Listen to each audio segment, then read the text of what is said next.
And hello and good evening to you all once again. My name is Sean Bennett. Thank you for joining us on another broadcast from MyLocalRadio.com, where the Lyman Eagles and the Pinedale Lady Wranglers are going to kick off our evening of play here. A little bit delayed, about a half an hour delayed off of the schedule due to a overtime finish in the junior varsity game for the girls right before this, where Lyman won with about 10 seconds to go. They made a basket and held on defensively for the win. Lyman defeating the Pinedale Lady Wranglers JV team earlier, thanks to a defensive effort. I was able to talk to Jason Hansen before this contest started, where he let me know one major injury to his team and what to expect tonight from the Lyman Lady Eagles.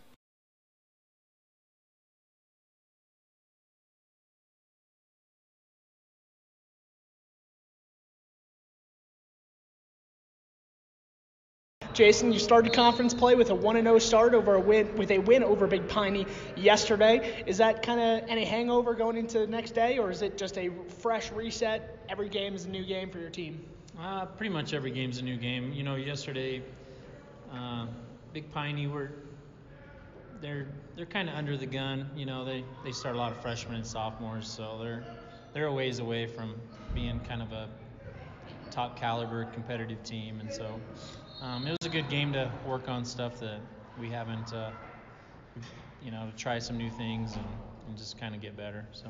Now, talking about getting better, you had an appendicitis issue last week. Are you feeling any better, Coach? Yeah, I feel better. I'm sore, but other than that, I'm doing all right. Just the aches of being a coach day to day and dealing with some of these high school athletes, I assume. Yeah, but definitely. As it stands, this is your first conference game at home. Girls excited about playing in front of this home Lyman crowd. You guys usually have a good crowd, and the Lyman community really supports you guys. Yeah, we're excited. Should be a good game. Pinedale will be a tough team.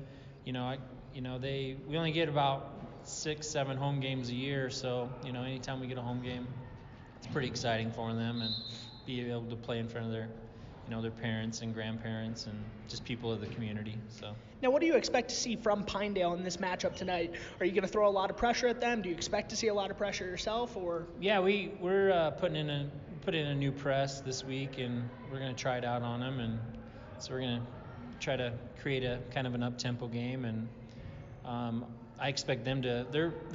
They always have girls that are quick, and so we'll see how we do with trying to stay in front of them. So. Well, if you guys win today and Mountain View wins down the road, that will set up a nice matchup between two undefeated 3A Southwest teams. Is that something you're thinking about, or is it just kind of let's focus on who's in front of us right now? No, I think it's very important to go in as a number one seed in conference, because I think they're second seed up in the north, or the first seed up in the north,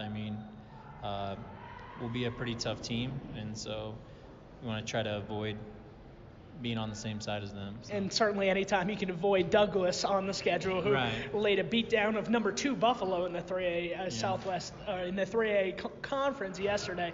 Anytime you can avoid them, that would be optimal. Anything else you need to talk about before the game tips off today, Coach? Nicole Peden, she'll be out today. She got in a car wreck yesterday, and she got a concussion, so she won't be playing today, but we're hoping for a speedy recovery for her, because she's a big part of what we do. Well, thanks for talking with me, Jason. Good luck today. All right, thanks. Thanks, Coach. Hey, thanks. Appreciate it. Hey, thanks for telling me about that. Yeah. Appreciate that.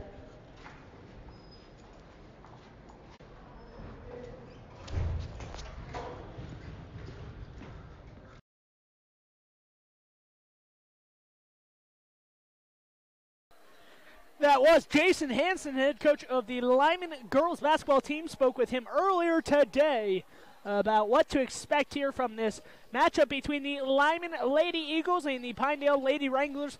The Pinedale Lady Wranglers coming off of a 51-31 defeat yesterday against Mountain View. That was on their home gymnasium, so they're 0-1 in 3A Southwest play. Meanwhile, the Lyman Lady Eagles coming off a victory against Big Piney on the road. They are 1-0 in 3A Southwest play. So conference play underway here in Wyoming. The Lyman boys will look for their first conference win later today following this contest against the Pinedale Wranglers, and who are coming off a loss of their own, a buzzer beater loss to Mountain View. We'll talk about that later before the boys basketball game starts, but just about 2.5 minutes away from tip here from Lyman Gymnasium in Lyman, Wyoming, here in Uintah County. Should be a tight contest between these two teams. Nicole Peden, as you might have just heard from Jason Hansen, is not expected and will not play today due to an injury she suffered yesterday in a car crash. Luckily, she is okay and will be able to return soon for the team, just not today. She will be out due to a concussion or concussion-like symptoms. So the Lyman girls getting ready to get set. We're going to take a commercial break. Join us for the start of action from Lyman Gymnasium when we return. Bring your vehicle for service at Rocky Mountain Yeti and feel the difference. It's easy. Visit with one of the friendly service riders and then relax and enjoy hot waffles and ice cream. While you relax Yeti style, your vehicle will be worked on by our experienced mechanics. From regular maintenance to major repairs, we do it all. Have your service work done at Rocky Mountain Yeti in Evanston and feel the difference. Get Yeti'd today. Ooh, yeah. 100 Wasatch Road in Evanston. Your mobility affects every aspect of your life. When you suffer from an injury that decreases your mobility, or maybe you're just noticing that you're having a harder time balancing and your flexibility isn't what it used to be, call Randy Christofferson at Achieve Sports Medicine. Randy will work with you to improve your overall health by reducing pain and improving mobility. Schedule your appointment today by calling 307-747-4627. Achieve Sports Medicine in Lyman. No excuses, just results.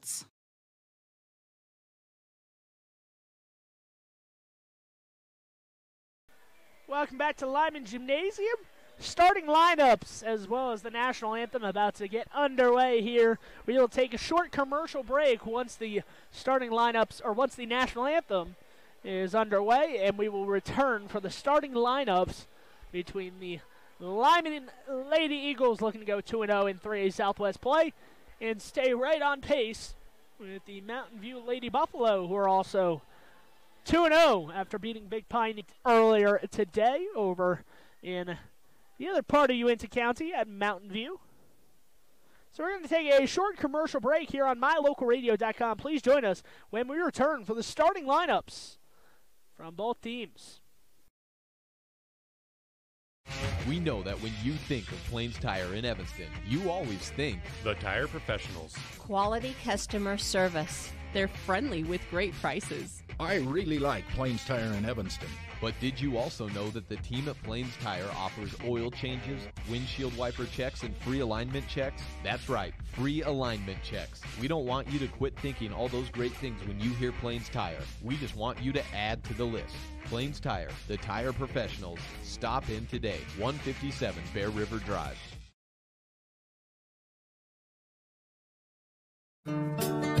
Business cards are a powerful and inexpensive way to promote the goods and services you offer. You can design your own cards or have the professionals at Weststar Printing design your business cards. Now with same-day and next-day turnaround on all business card printing, you don't have to wait. Get your business cards today. Professional quality, inexpensive prices, and quick turnaround. Visit Weststar Printing, 243 7th Street in Evanston, across from the library. Weststar Printing, 307-789-5202. As one of the region's most visited websites, mylocalradio.com is here to serve you.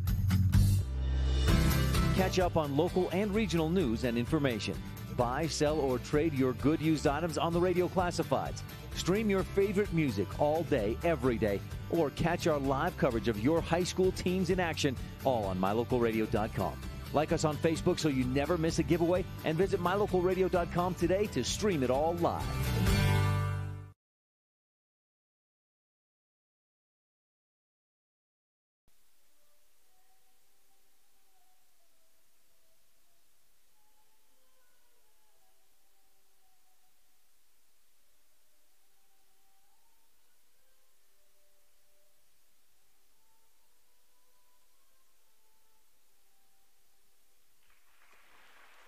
lovely rendition of the national anthem, as well as the flag in the colors being presented by the cheerleaders. Just a lovely tradition that they have here at Lyman, and always well represented from the cheerleaders. So now the starting lineups ready to be announced from the Lyman Eagles and the Pinedale Wranglers. First up, the Pinedale Wranglers.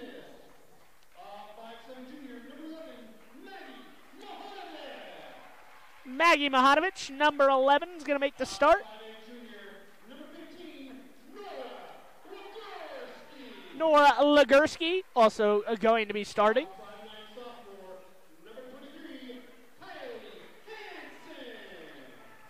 Kylie Hansen.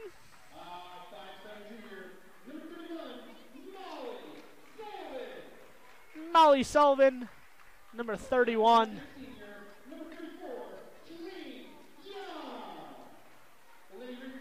And finally, starting Shailene Young, the 5'6" senior. And now for the starting lineups of the Lyman home Eagles, as the fans, the young fans over here and the students rush over to form their line that they do, a long, extended handshake line. Should be no surprise in the starting lineups if you're a Lyman Eagles fan. Bryce Hansen, freshman, daughter of Coach Jason Hansen, a very good player, will lead the point. Spring Yagi, always a defensive specialist for this team. Cassidy Nelson's going to make the start. Play the big position for those Lyman Lady Eagles. And Olivia Smith.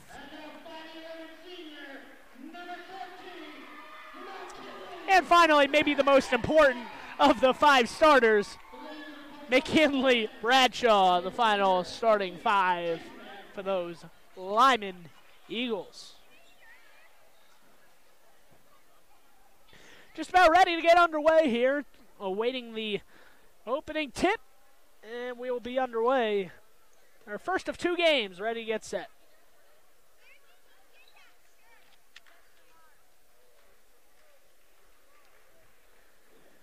It will be Cassidy Nelson and Maggie Mahanovich on the tip, won by Cassidy Nelson. Olivia Smith has it, gets it over to Bradshaw, and here we go.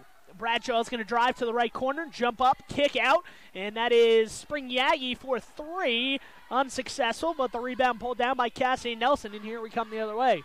Bryce Hansen with it on the right wing, resets, gets it inside to Cassidy Nelson, turning, unable to hit the shot. Rebound for Pinedale coming the other way. That was Molly Sullivan on the rebound for the Wranglers. Up top, Maggie Mahanovich over to Kylie Hansen. Mahanovich moving towards her left, picks up the dribble, gets it back out up top. Pinedale looking to get their first points of the day here. About a minute in, but instead it's stolen at the top. Olivia Smith jumped in front of the route. Olivia Smith going coast to coast, can't get that layup to go. Ball knocked out of play off of the hands, I believe, of Bryce Hansen on the far side of the backboard from where we are positioned, and out of play. So it will be Pinedale basketball here. Kylie Hansen going to inbound, and pressure from the Lyman Eagles in the backcourt being implemented. Grace Davis ran the point last night. She's back at it again tonight. They have to be careful of a 10-second violation. They do get it over, does Pinedale. And back to Kylie Hansen up top. Hansen looking to go towards her left. Instead goes to the right, and Mahanovich. Mahanovich over to Davis. 6:45 to play in quarter number 1. Still scoreless in this one, and Cassidy Nelson intercepts the pass. Outlet to Bryce Hansen. Bryce Hansen travels with it. Started to move before the pivot foot was set, and she traveled with it. 6:38 to play. Minute and a half nearly gone in this contest. No points on the board for either of the 2 teams today.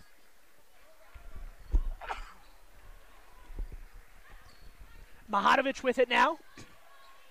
Inside, blocked. Back out to Mahanovich. Mahanovich Bounce pass inside, gets it out to Grace Davis for 3, and Grace Davis has the first 3 points of this contest. It is 3-0. The Wranglers in the green leading this one, and another traveling violation called there, this time right in front of the Pinedale Lady Wrangler bench.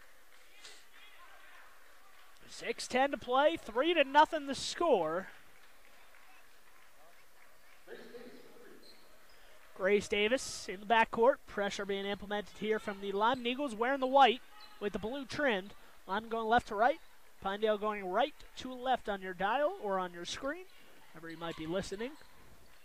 Mahanovic over to the left side. Kylie Hansen throws it inside. Wide open is Molly Sullivan, but she has that shot rejected. And back out to Bradshaw, who's looking to run. And Bradshaw saw the ball go out of her hands, able to recover, send it down low. And Spring Yagi, it's the first 2 points for the home Lyman Eagles in this contest. And some more pressure intercepted by Bradshaw. Bradshaw coming right down the paint. Bradshaw for 2 more. McKinley Bradshaw, her first 2 points on this Saturday afternoon/evening. Grace Davis looking to bring the ball across the timeline. A foul is called right in front of us. Or no, it is an out of bounds. Stepped on the sideline was the call from that near sideline official right in front of us. So it is a turnover back to the Lyman Eagles here. 5.5 to play in quarter number 1. The Lyman Eagles with a 4-3 advantage after they scored on the last 2 possessions. Bradshaw throws it inside. Olivia Smith turning, trying to get that runner to go. No good. Tried to maybe use the backboard on that one. Instead, she missed the backboard, and it was a missed opportunity.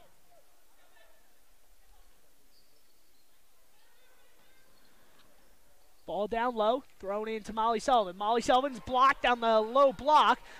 Cassidy Nelson throws it away. She was hit as she was looking to get the ball away to her teammate, and because of that, that one was a turnover, leading to 2 points for the Pinedale Lady Wranglers. 5-4 the score here, 4.5 to play. Down low, pass to Spring Yagi. Spring Yagi with 4 points to open up the contest here. And with 4.5 to play, the Lyman Lady Eagles looking to put on the pressure, and a foul is called. So maybe, just maybe, a little bit too much pressure right there.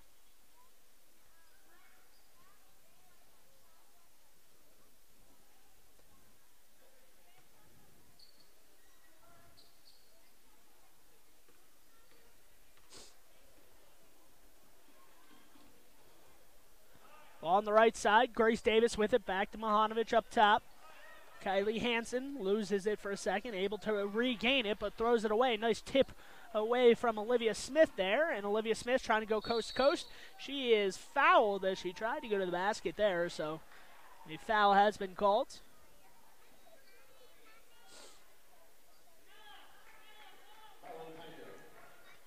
Foul called on Pinedale's number 23, Kylie Hansen. That is Hansen's first foul, the 5'9" sophomore for this team. And that one is foul called underneath the basket on the far side.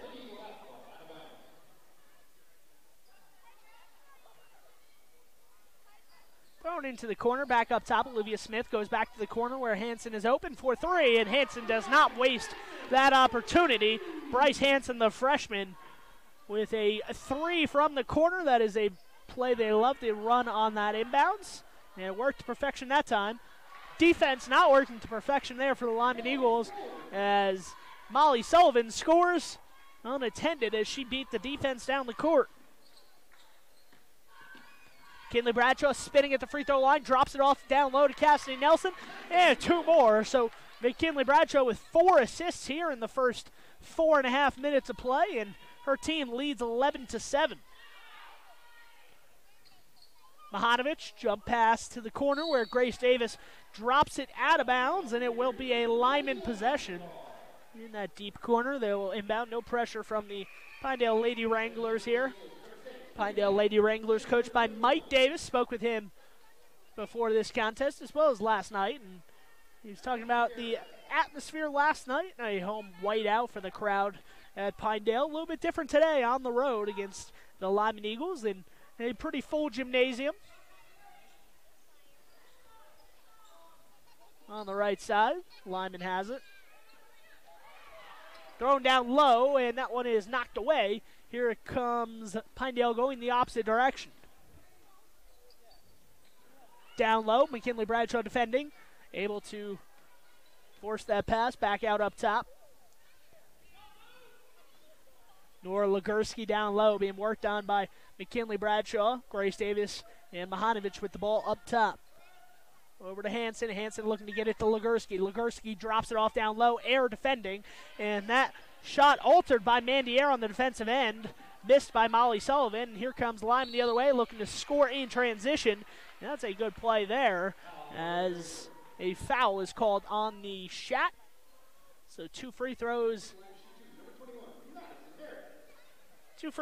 for the Lyman Eagles. Did ask Jason Hansen if he was going to bring anybody else up on the Lyman Lady Eagle roster. He said no, but Madison Harris is at the free throw line. Harris does not get a lot of action, and she has a chance for one more free throw after missing the first. Timeout from Pinedale. We're going to take this timeout too on mylocalradio.com. Hello, this is Dr. McKay Franklin. Something I've really enjoyed as a dentist over the past 20 years are the lasting friendships that I've formed with many of my patients. My staff is really great, and we try hard to make sure that every patient feels a warm welcome. It doesn't matter if it's your first visit or if you've been with us for years. Every patient is welcome and always appreciated. Our goal is to provide the best dental care possible at reasonable rates. Please call us today to schedule your appointment at 307-789-8910. Go Red Devils!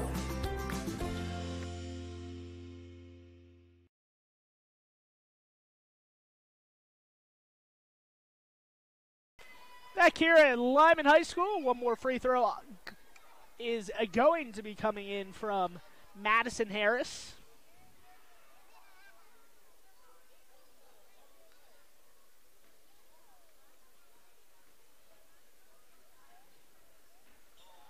Free throw rolls around and good. So Harris 1 of 2 from the free throw line, extends that lead to 12-7 now. Pass to the corner. Long two there attempted by Roxanne Rogers, and she's got her first 2 points of the contest as that one is rattled around and good. Mandy Air bringing it left to right now. Air picks up her dribble at the three-point line on the left side. Trying to get it to somebody. Throws it inside, and that one is put up from Olivia Smith. No good. Madison Harris rips her away, and then Harris threw it away right at the free throw line into the hands of Kylie Hansen, who stepped in front of that pass. Grace Davis drops it down low. Blocked there by McKinley Bradshaw. McKinley Bradshaw has it for Lyman going the other way, and Bradshaw throws it away in the corner.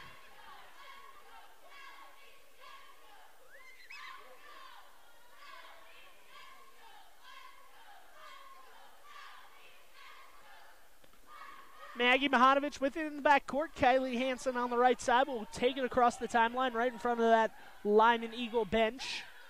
Mahanovic on the left side now. Up top for 3, and an air ball there. Roxanne Rogers had the eyes a little bit bigger than the mouth, if you will, in that comparison.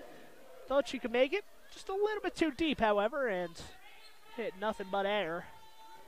Inbounding, Cassidy Nelson underneath the Lyman basket, going left to right. Cassidy Nelson with it. Gets it over to Spring Yagi. Mandy Air tried to go and drop it off down low to Olivia Smith, but it was intercepted.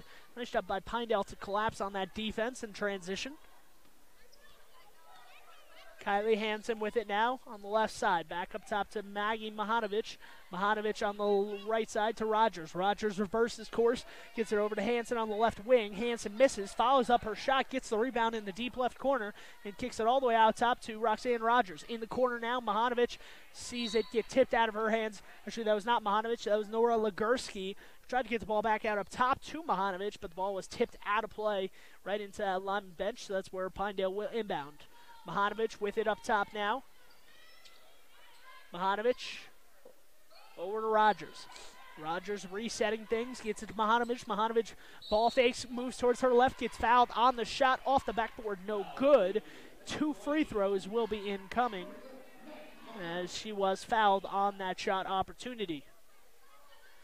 Foul goes against Bryce Hansen. That is her first foul, the second foul against the Lyman Eagles here in the first half, with 41.7 to go in quarter number one. Mahanovic from the free throw line makes the first. Nothing but net. Pure stroke there.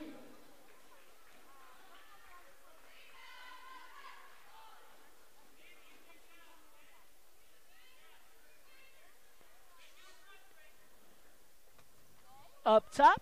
And another nothing but net free throw there. So 2 for 2 at the line from Mahanovic. And Lyman inbounding. Ball up top to the middle. And Air drops it in the backcourt. Mahanovic picks it up, looking to run. She misses that. Cassie Nelson able to come away with it with 30 seconds. She is being triple teamed in the backcourt. Lyman's got some numbers. A 3-on-1 the other way. Olivia Smith puts it up. And Olivia Smith is fouled. The hoop and the harm. Olivia Smith a chance to get a 3-point play at the free throw line, giving Lyman that lead back. 14-11 now, chance to make it 15.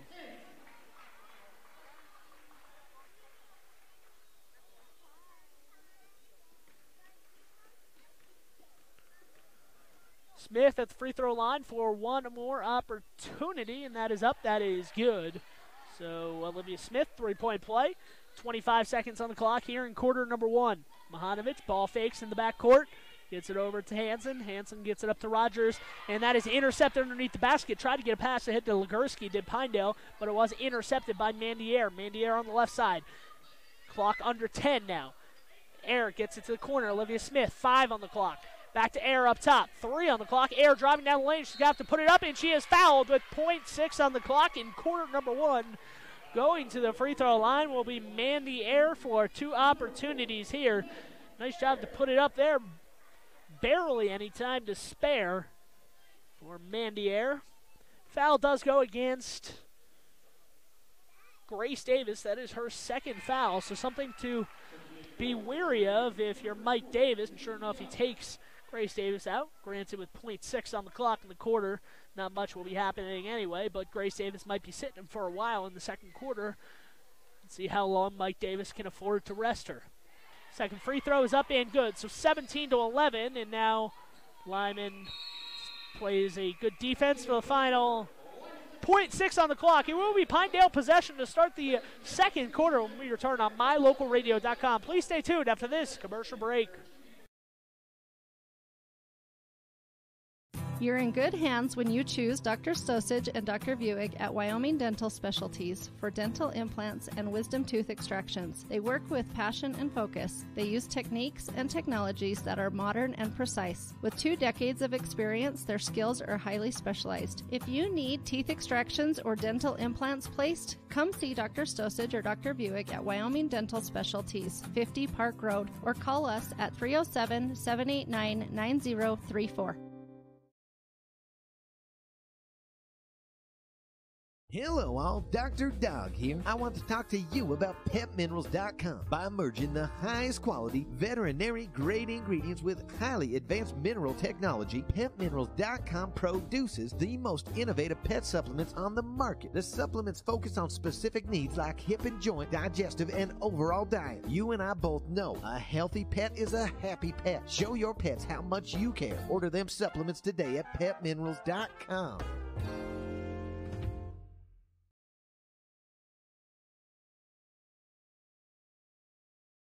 Back here at Lyman Eagle Gymnasium, where the Lyman Lady Eagles look to go 2-0 in the 3A Southwest Conference play that opened up yesterday. They defeated Big Piney, did the girls.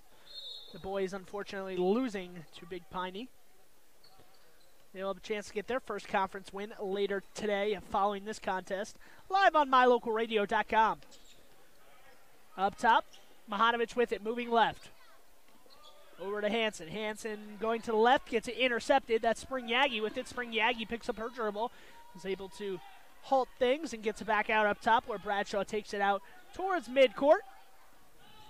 Bradshaw looking to use a screen from Smith. Instead gets it over to Hansen. Smith backdoor cut, goes up and misses the layup. Cassidy Nelson with the rebound. Can't get that shot to go. And down low, Molly Sullivan pulls down the rebound for Pinedale, going right to left. Pinedale in the green and orange trim uniforms. Rogers And Mahanovic up top. Kylie Hansen finds herself open on the left wing. Hoists up a three. No good. Off the back rim and out. Olivia Smith with the rebound and looking to push the pace is Lyman there. McKinley Bradshaw, a baseball pass down the court. Unsuccessful as it went out of play. In the backcourt, Kylie Hansen with it for Pinedale now. Gets it over to Mahanovic. Mahanovic in that deep corner. Lyman tried to trap, couldn't get there in time. Back up top, Hansen to Mahanovic. A lot of ball movement from Pinedale. They got to be happy about that. They are getting some open shots. They're just not making them, including Grace Davis with that three-ball attempt. No good. Cassidy Nelson with the rebound. Launches it ahead. Spring Yagi down low. Cannot finish off the backboard. And another rebound for Pinedale going the other way. Hansen. Back out up top. Roxanne Rogers on the right side. Rogers with it now.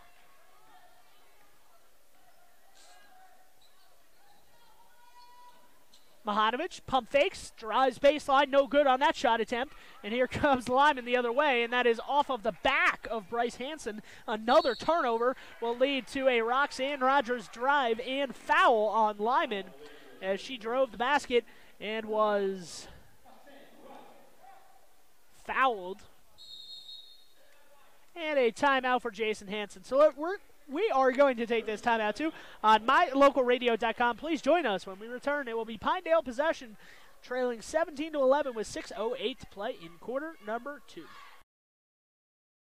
When you have any mechanical problems, always think of Reese Auto Service in Lyman first. Doug and the mechanics at Reese Auto Service work on everything from your lawnmower and snowblower to cars, trucks, farm and ranch equipment, and semis. You can also get tires for anything you need at Reese Auto Service. Always visit Reese first. You'll get great pricing and quality-friendly service. Reese Auto Service, 541 Highway 413, Lyman.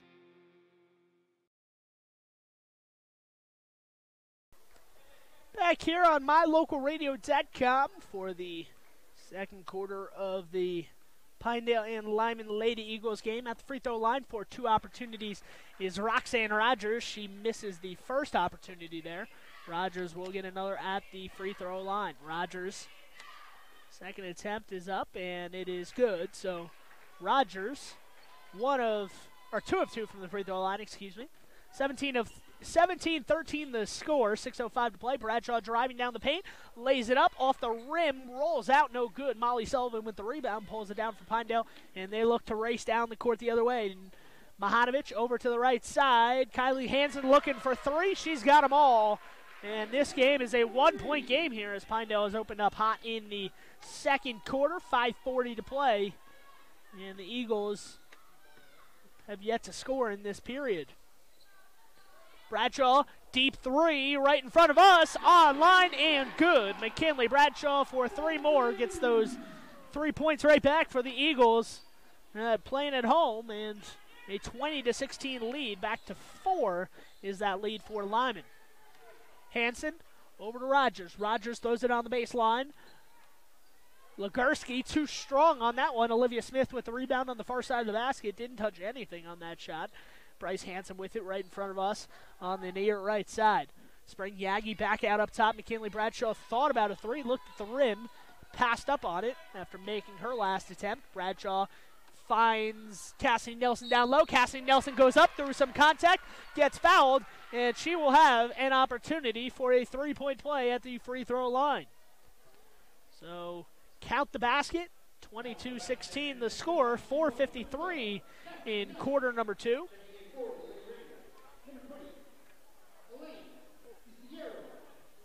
Lane Lasario checking in for Pinedale. Nelson's free throw is up and good, so Cassie Nelson able to convert on the 3-point play.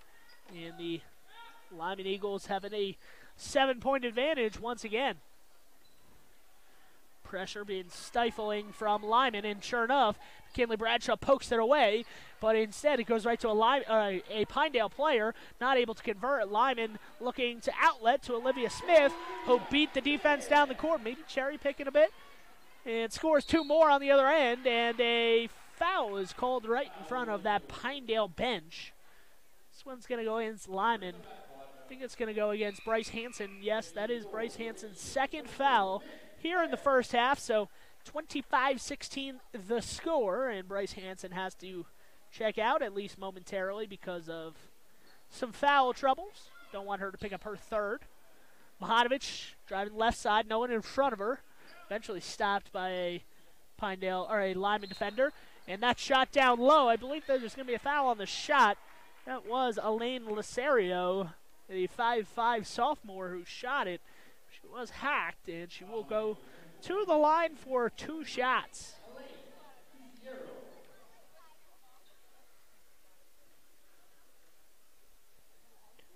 Lasario at the free throw line for 2 opportunities.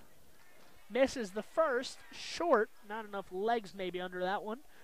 Foul was the 5th foul against the Lyman Eagles in the half, so no shooting fouls just yet, though they are close. The next foul on Pinedale will result in free throws as Lyman is in the bonus. Second free throw up and good. So the score now 25-17 here with 4:15 to play in quarter number 2. Mandier walks it across the timeline. Moving to her left, gets a screen from Bradshaw, picks up the dribble, gets it back to Bradshaw. Ball over her head, gets it to the corner, and a timeout has been called. I believe Jason Hansen got a timeout in the backcourt. Jason Hansen calls the timeout. Let's take this 30-second break with Jason Hansen and the Lyman Lady Eagles. If you can't give your dentist a 5-star rating, then you ought to consider making your next dental appointment with Dr. McKay Frankham. One patient said, "The best experience I've ever had at a dentist." Other customer comments include 5 stars plus. And not only is Dr. Frankham the best dentist I've ever been to, but I can actually afford to have dental work done by Dr. Frankham. Make your next dental visit a 5-star experience. Call for an appointment today at 307-789-8910.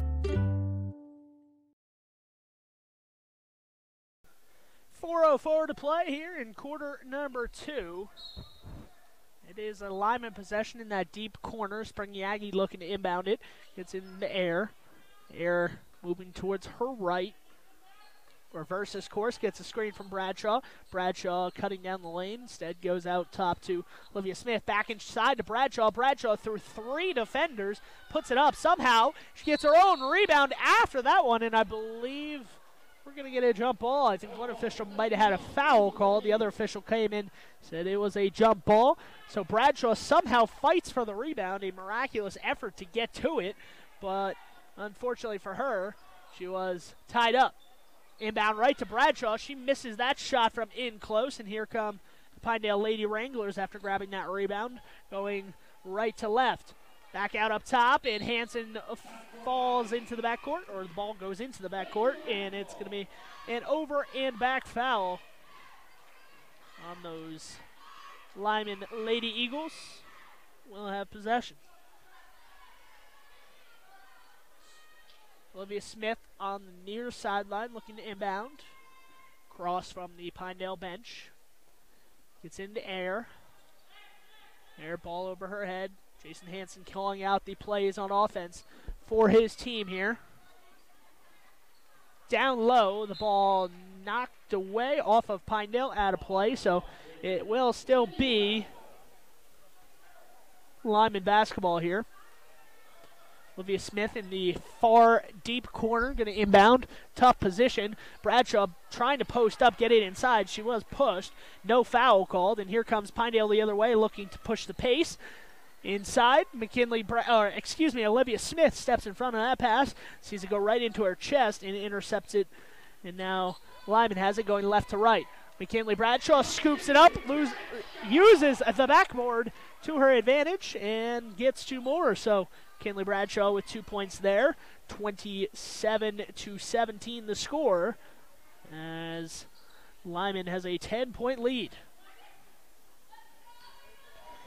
Grace Davis with it on the left side, crosses over Bryce Hansen, gets it inside the 3-point line, picks up her dribble, goes over to Rogers. Rogers on the top right, gets it to Hansen, back to Rogers, ball above her head, looking to go somewhere with it, looking to find a teammate. Back up top to Grace Davis, top of the key 3, and that is what it takes for Grace Davis to get one through. She makes her first three of the contest. 27-20, 2:27 left in half number one. The Lyman Eagles trying to close out the first half on a run, as they did at the end of the first quarter. 5-0 run in the last minute or so of the first quarter. Bradshaw cutting down the lane, gets the pass and lays it in. Nice pass from Bryce Hansen to McKinley Bradshaw, who laid it in. McKinley Bradshaw, the future star at the University of Wyoming, starting next year. Lay in there from Pinedale is good, so Pinedale back on the scoreboard quickly. Wasting no time was Nora Legursky, who positioned herself underneath the basket. Good position to score. Olivia Smith trying to go inside, ball knocked away, never got to Bryce Hansen, the intended target. Here comes Pinedale the other direction. Pinedale up top. Mahanovic over to Grace Davis. Grace Davis up top. Mahanovic looking at a three, gives it up. Inside, Legursky is fouled. Legursky put it up down low, and she was fouled there.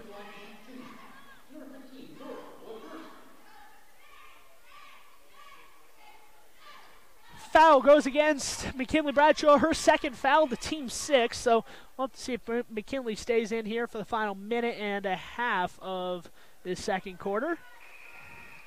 Bradshaw turns around, looks, and yes, she will be coming out of the game. So first free throw, no good. One more on the way from Nora Legursky as McKinley Bradshaw checks out, as well as Olivia Smith. Cassidy Nelson re-enters, as well as Hadley Gross. Just an interesting stat line. I'm not exactly sure how many quarters Hadley Gross played for the JV today, but that game did go into overtime, and I did see her in the overtime period, so she might be limited on quarters, Hadley Gross, today. We'll have to see. I'll try to maybe ask Jason at halftime if I can stop by and catch him really quick, how many quarters she has left of eligibility. You can only play 6 quarters in one day, so if she played in all 5 quarters of that JV game, that would mean that this will be her only appearance in the game today. Usually coaches try to position themselves where they'll have 1 quarter where they don't play in JV, so she might have another quarter, but I'll try to figure that out at halftime. 3 ball launched up, no good. Rebound in the corner. Mahanovic just inside the 3-point line, puts it up, smooth stroke, gets 2 more. Mahanovic knots things just a little bit closer at 29-25, 49 seconds to go. Cassie Nelson over to Air in the backcourt. Air trying to take it across the timeline, gets it across. Spring Yagi reverses it to Bryce Hansen. Bryce Hansen trying to drive on the baseline, picks up her dribble, looking to get it to a teammate, gets it up to Air up top. 34 on the clock left in half number one, 29-25 to score, and Spring Yagi puts that long 3 up, no good. Long rebound comes down to Mahanovic. Mahanovic coming the other way, tried to get it to her teammate, had the right idea, just not the right execution, and that's another turnover in the backcourt as Lyman turns it over right at the 3-point line, and Pinedale is fouled about 20 feet away from the basket, and that will result in free throws as Spring Yagi fouls Roxanne Rogers. It's going to be a 1-and-1 here. Rogers, the 7th team foul, the 2nd on Spring Yagi. First of the 1-and-1 is up and good, so Rogers earns herself 1 more at the line. 29-26, chance to make this a 2-point game with under 20 seconds to play in quarter number 2. Second free throw is up and good, so Rogers makes the most of her opportunities at the line. Mandy Air inbounds to Cassie Nelson. Cassie Nelson over to Spring Yagi, down court, and that's off the hands of Hadley Gross, out of bounds, and Pinedale will have the last possession of the half. Chance to tie with a 2 or take the lead going into the break if they hit a long ball. 11 seconds. Got to be a quick possession, however, for Pinedale. Kylie Hansen, 7 on the clock. To the corner, Grace Davis from downtown. Long on the 3, no good. Mandy Air with the rebound, and Air maybe try to get that up to a teammate, but that's how the half ends. 29-27 at the break.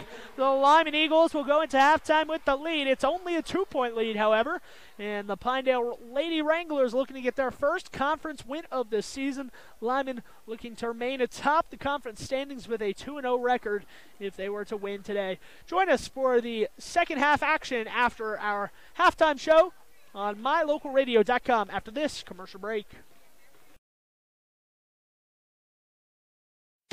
If you had a toothache, would you see a foot doctor? Or would you go to the dermatologist to have a baby? Of course not. When your vehicle needs service, take it to the best qualified mechanics. At Auto Farm Castle Rock Chevrolet, our technicians are GM certified service experts. They're trained to know every inch of your vehicle. Don't trust your vehicle to just anyone. Have all your service done at Auto Farm Castle Rock Chevrolet, 624 Front Street, Evanston. We're a different kind of dealer. Bring your vehicle for service at Rocky Mountain Yeti and feel the difference. It's easy. Visit with one of the friendly service riders and then relax and enjoy hot waffles and ice cream. While you relax Yeti style, your vehicle will be worked on by our experienced mechanics. From regular maintenance to major repairs, we do it all. Have your service work done at Rocky Mountain Yeti in Evanston and feel the difference. Get Yeti'd today. Ooh, yeah. 100 Wasatch Road in Evanston. Your mobility affects every aspect of your life. When you suffer from an injury that decreases your mobility, or maybe you're just noticing that you're having a harder time balancing and your flexibility isn't what it used to be, call Randy Christofferson at Achieve Sports Medicine. Randy will work with you to improve your overall health by reducing pain and improving mobility. Schedule your appointment today by calling 307-747-4627. Achieve Sports Medicine in Lyman. No excuses, just results. You're in good hands when you choose Dr. Stosage and Dr. Buick at Wyoming Dental Specialties for dental implants and wisdom tooth extractions. They work with passion and focus. They use techniques and technologies that are modern and precise. With 2 decades of experience, their skills are highly specialized. If you need teeth extractions or dental implants placed, come see Dr. Stosage or Dr. Buick at Wyoming Dental Specialties, 50 Park Road, or call us at 307-789-9034. Serving Wyoming since 1941, Plains Tire is Wyoming's oldest and largest tire dealer with great locations throughout the state. They'll get you the right tires and offer the best results for your vehicle at the lowest prices, guaranteed. Plus, you can go to any Plains Tire Pro dealer with their nationwide warranty service. And check out their Plains Tire phone app. Come down and see us at Plains Tires on 157 Bear River Drive for all your automotive needs. Hablamos también español. No matter what you need to have printed, Westar Printing is the place you want to have it done. Calendars, letterhead, envelopes, brochures, books, posters, vinyl banners, business forms, announcements, wedding invitations, and business cards are just a few examples. You can also have your favorite family photos printed on canvas or placed into a personalized family photo calendar. You will want to do business with Westar Printing. Stop in today. Westar Printing, 243 7th Street in Evanston. My name is Dr. Micah Pullins. I'm an orthopedic surgeon at Evanston Regional Hospital.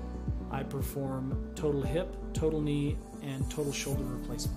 The huge majority of patients of mine that have undergone total joint replacement have been dealing with pain and disability for many years. After joint replacement and recovery, patients are back to doing the activities that they want to do.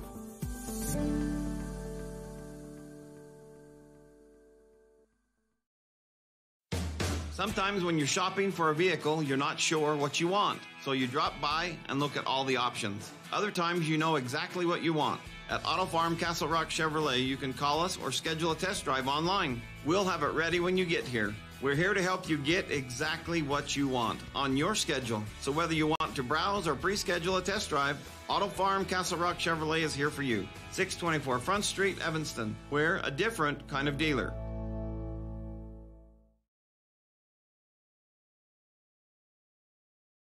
Back here at Lyman Gymnasium for some halftime festivities going on.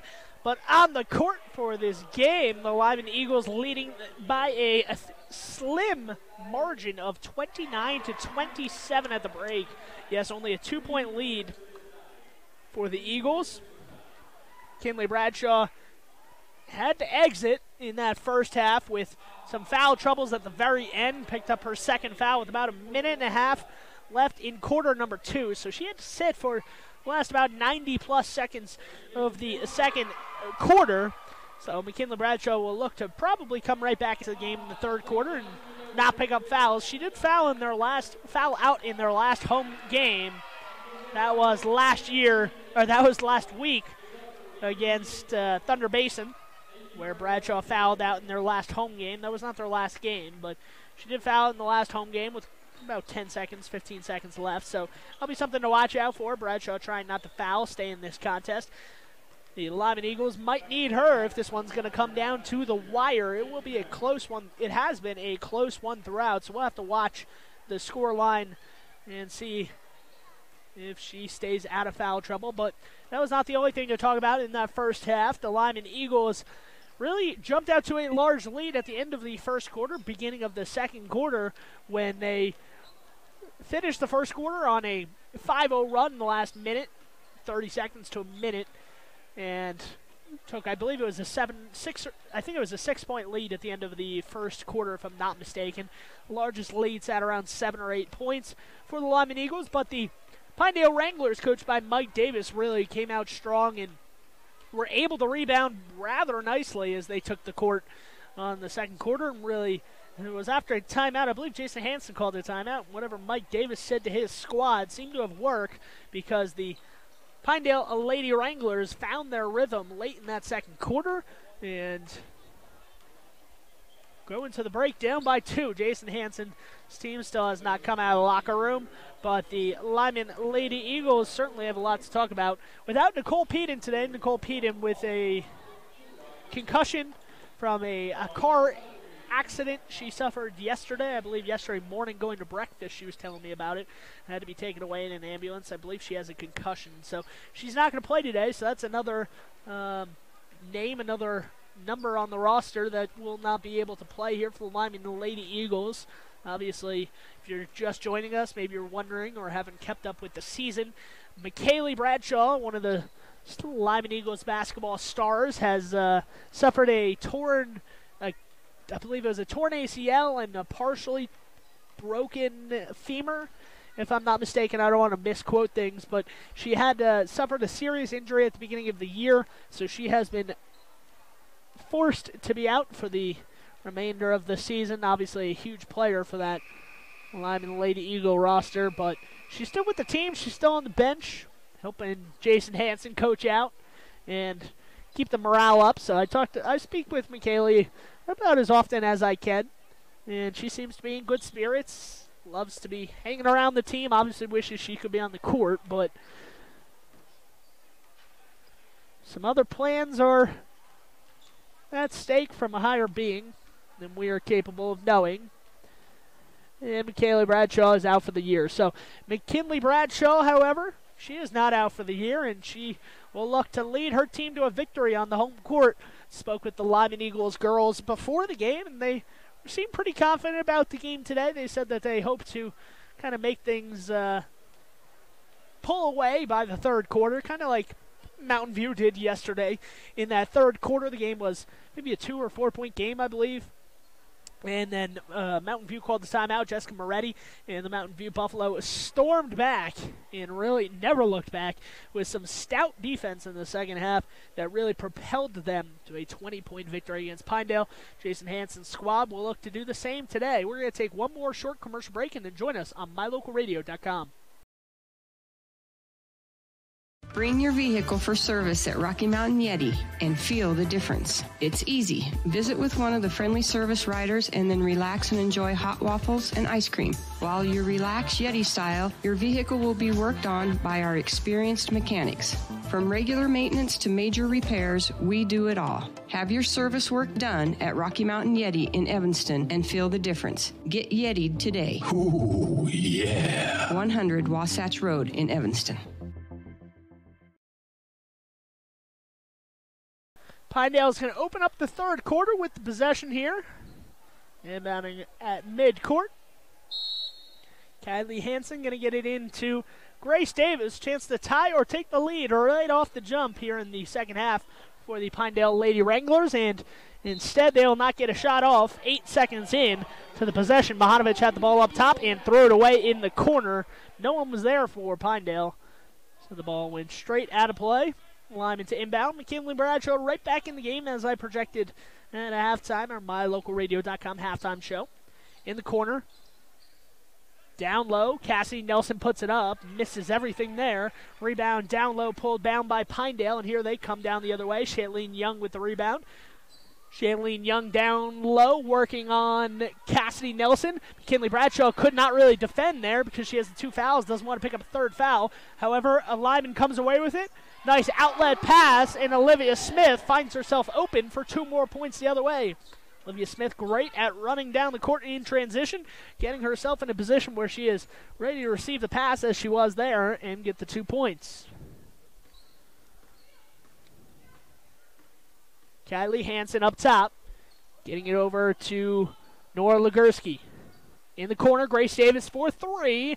Air ball there. Olivia Smith underneath the basket, able to get it. Lyman's going to go right to left with the possession here. Bryce Hansen, runner, no good. Olivia Smith comes right down the lane, gets the rebound, puts it up, no good. Ball ripped out of her hands and thrown out of bounds off of Olivia Smith and out of play. So it will be another Pinedale possession here. Grace Davis with it at the free throw line. Davis moving to her right. Gets it back out up top. Hansen has it, down low to Shailene Young. Throws it up. 2 points for Nora Legursky. No, off the front rim. Cassidy Nelson gets it over to Smith. Smith nearly turns it over to Bradshaw instead. Bradshaw not going to stop. Bradshaw goes up. A blocking foul has been called against Pinedale. Bradshaw will go to the free throw line for 2 shots. Bradshaw, or actually is that, no, it is not a shooting foul. So on the floor, and Lyman will just inbound. However, that was the 4th foul on Molly Sullivan. So Molly Sullivan in serious foul trouble. 1 more foul, and Molly Sullivan's day will be coming to an end. Molly Sullivan checking out now. After that, Roxanne Rogers re-entering. 31-27, the Lyman Eagles in the white and blue trim uniforms.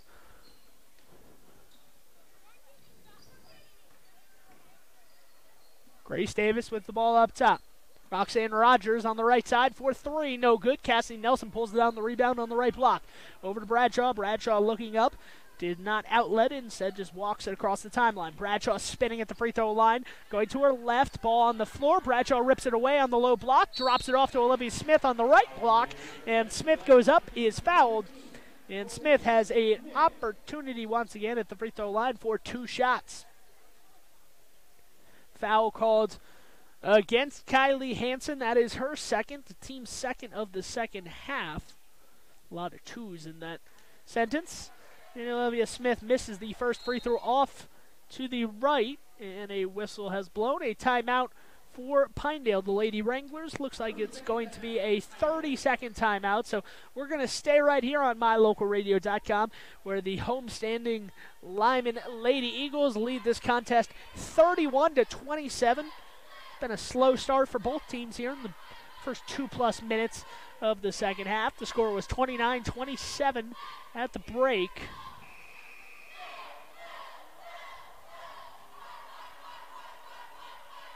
.5:42 left in quarter number 3.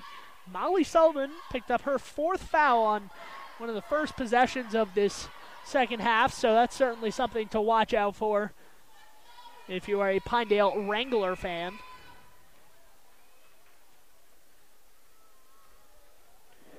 Olivia Smith back to the free throw line for 1 shot here. 5:42 on the clock.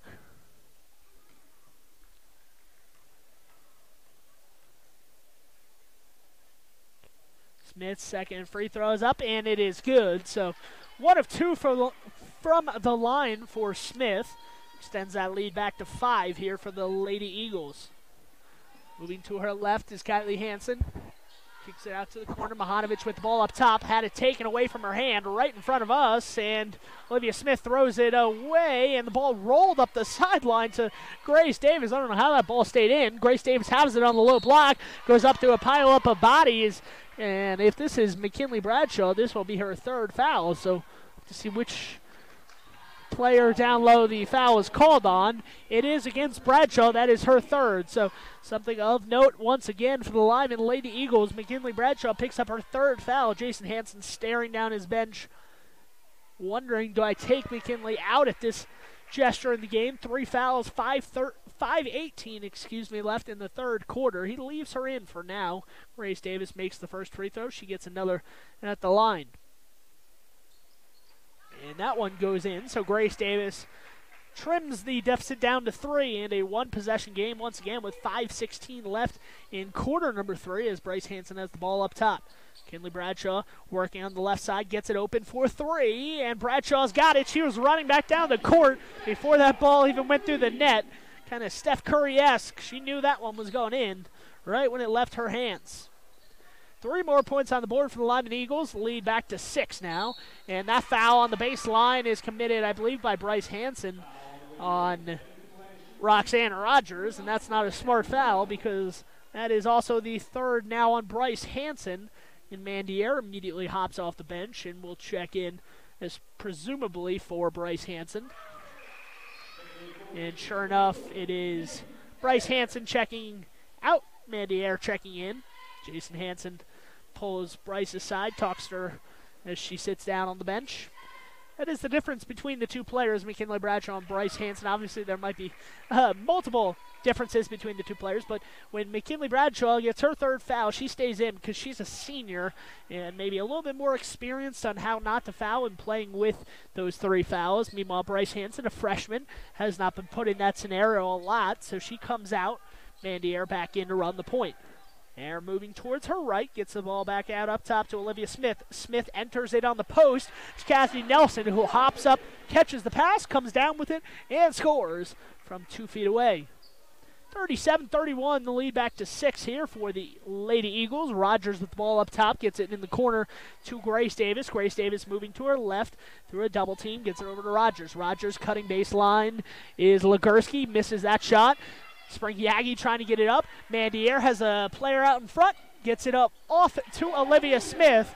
And as I've said multiple times today, Olivia Smith does a great job really streaking down the court and just getting herself open. Mandier had to collect the ball first before she could get it off to Olivia Smith, but eventually she did. So credit Air with the assist and Smith with the 2. Speaking of Mandier, she gets a steal on the baseline. Outlet pass goes to Bradshaw. Bradshaw pump fakes, Euro step through the lane. And the Euro step gets blocked out of bounds off of Pinedale, so it will be a Lyman possession once again here. Lady Eagles did not give it up. Bryce Hansen inbounding, checking back in. Mandier also in the game. Bryce Hansen throws it down low to Bradshaw. Bradshaw picks up her dribble and lays it in on the right side of the rim. So a couple bodies on the left side. Bradshaw said, all right, I'll go lay it in on the other side of the basket.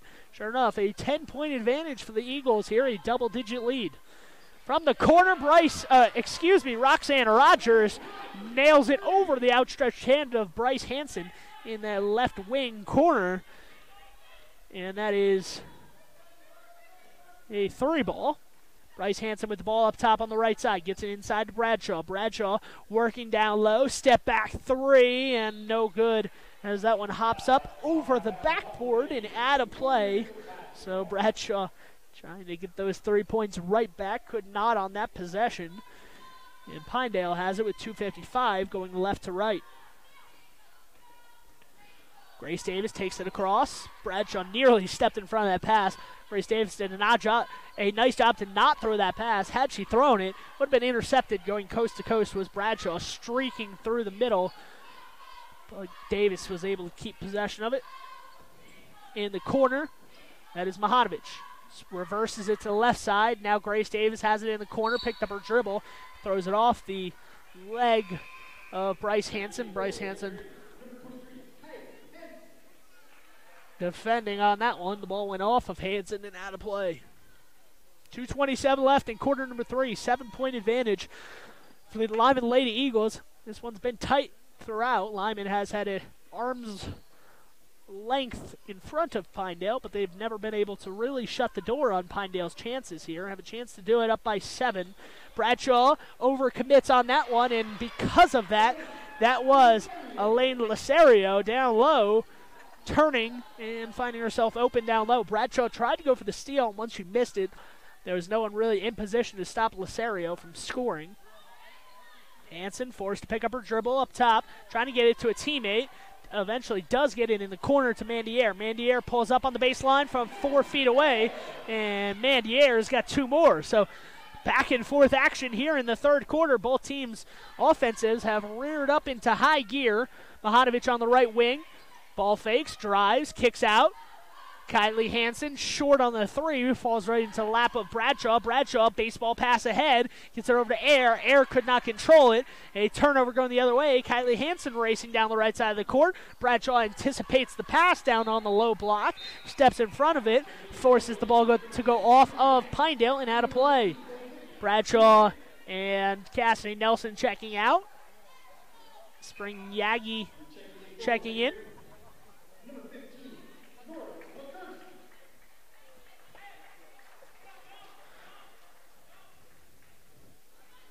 Charlize Rose also into the game for the first time for the Lyman Lady Eagles. So that's something that I mentioned before halftime was Hadley Gross, I believe, played 5 quarters because that JV game went into overtime. I believe she played in every quarter there, so something to watch out for. Hadley Gross, if that is true, cannot re-enter the game here in the second half. She played in the second quarter, meaning that is her 6th quarter of the day. You can only play 6 quarters in one given day, and that would be the end of her eligibility tonight. So Charlize Rose enters the game for the Lyman Eagles.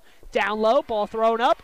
Olivia Smith with it. Smith to the right side, over to Hansen. Hansen looking to get the outlet pass, gets it over to Rose. Rose, nowhere to go, gets back up top to Olivia Smith. Olivia Smith passes over to Bryce Hansen. Bryce Hansen misses the long 2. Her foot was on the line, and a foul on the rebound will give it back to Pinedale. So 46.3, McKinley Bradshaw out of the game here for the last couple possessions. That's something to watch out for this team. When McKinley Bradshaw is not on the court, sometimes the offense a little bit hard to come by for Jason Hansen's team.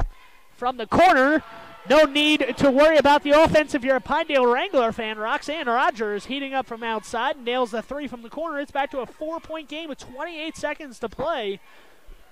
Foul, by the way, was called on Spring Yagi on that last possession for Lyman, her 3rd. Mandier down low, puts that shot up. And out of bounds there. I believe a foul was called. Foul was called on Grace Davis. That is her 3rd, so a 20.2 to play. Bradshaw remains on the bench here, but maybe Jason Hansen will put her in for one last offensive possession. 20 seconds to go. Ball back to the corner. Bryce Hansen's foot was on the line. Long 2, no good. Spring Yagi pulls down the rebound unsuccessfully. Puts that shot up, but Bryce Hansen chases it down on the left side. Lays it up off the window. 2 points for Hansen. 5 on the clock. Pinedale racing down the court. Back up top. Kylie Hansen with 2 on the clock. Trying for a buzzer beater. No good, and that's how the quarter will end. A 45-39 lead after 3 quarters. We will go into the 4th quarter with Jason Hansen's team getting the possession to start the quarter when we return on mylocalradio.com. Your mobility affects every aspect of your life. When you suffer from an injury that decreases your mobility, or maybe you're just noticing that you're having a harder time balancing and your flexibility isn't what it used to be, call Randy Christofferson at Achieve Sports Medicine. Randy will work with you to improve your overall health by reducing pain and improving mobility. Schedule your appointment today by calling 307-747-4627. Achieve Sports Medicine in Lyman. No excuses, just results.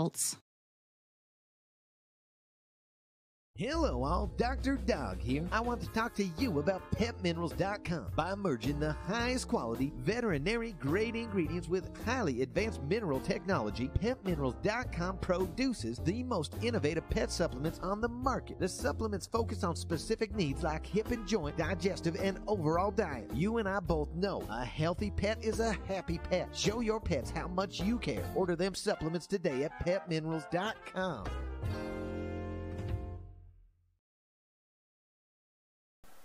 It will be Lyman basketball here to start the 4th quarter.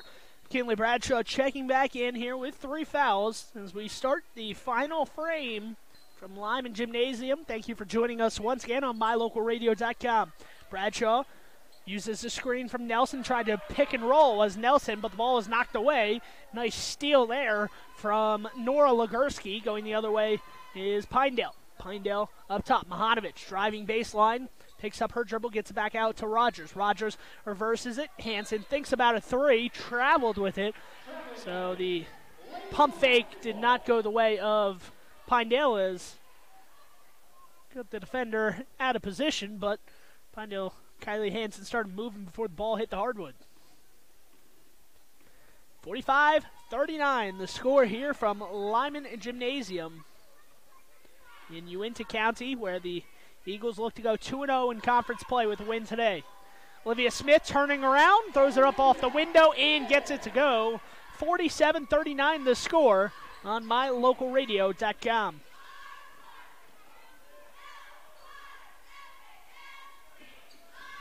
Down low, working is Molly Sullivan, who re-enters the game with 4 fouls, by the way, and she will earn a trip to the free throw line as she was fouled on that shot attempt. Foul goes against McKinley Bradshaw. That is her 4th foul, so Bradshaw with 4 now. We'll have to see if she checks out. Hansen looking down his bench, not going to take Bradshaw out. 7 minutes left in this one, a 7-point lead, chance to make it 6. With Molly Sullivan at the line, Sullivan makes the second free throw. That lead now down to 6 for the Lyman Eagles. 47-41 the score, under 7 minutes to play on mylocalradio.com. Join us for the final 7 minutes of this tight contest. Should be a good one. And the three from McKinley Bradshaw. That is exactly why you leave her in the game if you're Jason Hansen.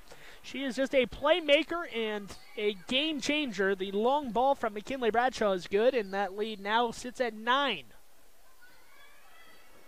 Roxanne Rogers with ball on the right wing.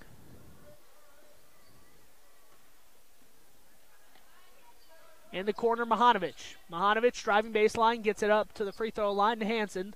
Back out up top. In the corner, Mahanovic blocked away by McKinley Bradshaw. Return to sender there.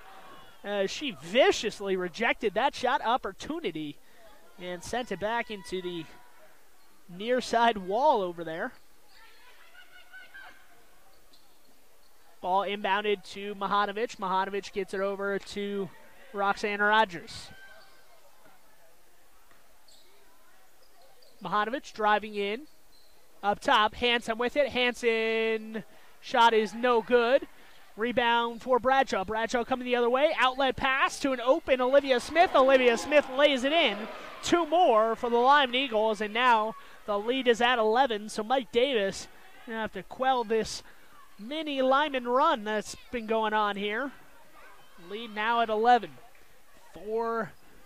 5:40 to play, in the final frame. Mahanovic in the right corner, trying to get in inside. Nice pass to the free throw line. Legursky drops it off to Hansen. Hansen misses down low. McKinley Bradshaw through 3 defenders, rips it out, gets it ahead. Nice outlet pass over to Olivia Smith, and Olivia Smith has it tied up for a jump ball with 5:24 left in the 4th quarter. Smith not happy that she got tied up on that one. Maybe thought she was being fouled, but no call. 52-41 the score. We're going to take a timeout with Mike Davis on mylocalradio.com.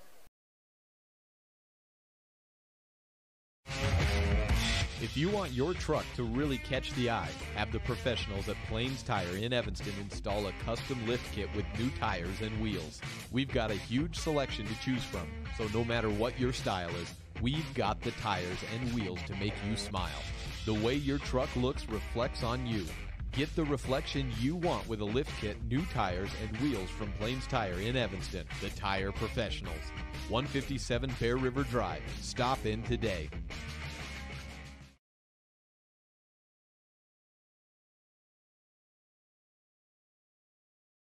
Bring your vehicle for service at Rocky Mountain Yeti. It's easy. Visit with one of our friendly service riders and then relax and enjoy hot waffles and ice cream. While you relax, you'll be worked on by our experienced mechanics. From regular maintenance to major repairs, we do it all. Have your service work done at Rocky Mountain Yeti in Evanston and feel the difference. Get Yeti'd today. Ooh, yeah. 100 Wasatch Road in Evanston. Back here on mylocalradio.com. 52-41 with 5:24 to play. Lyman on defense. Pinedale going left to right. Pinedale down low. Molly Sullivan gets blocked. And that one out of bounds. It will remain Pinedale possession here.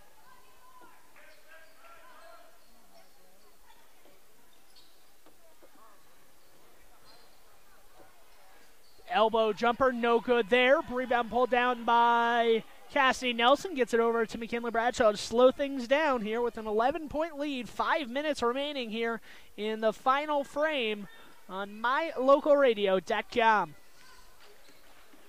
McKinley Bradshaw up top, crossing over, looking to get the pass to the rolling Spring Yagi. Spring Yagi able to control it at the last second. Kick it out to the cornerback to Smith.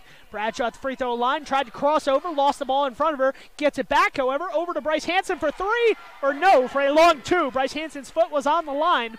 So a long two there from Bryce Hansen. And 54-41 the score. Lyman continues their prolonged run here in the fourth quarter. Remember, this was a 2-point game at one point in that third quarter. 54-41 the score with 4:18. Lyman looking to shut the door on Pinedale's chances to come back here.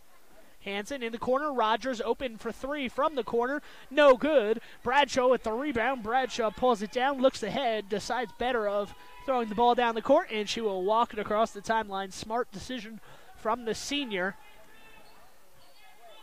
Bradshaw recently made the finalists list for McDonald's All-American players. The McDonald's All-American game released a list of about, I believe it was 600 names, both boys and girls combined, 600. And Bradshaw, one of those final 600, I believe, players across the country to be recognized. So Bradshaw, not guaranteed that she's going to be playing in the game, but she has an opportunity. Not every player has the opportunity to say that they were even a finalist.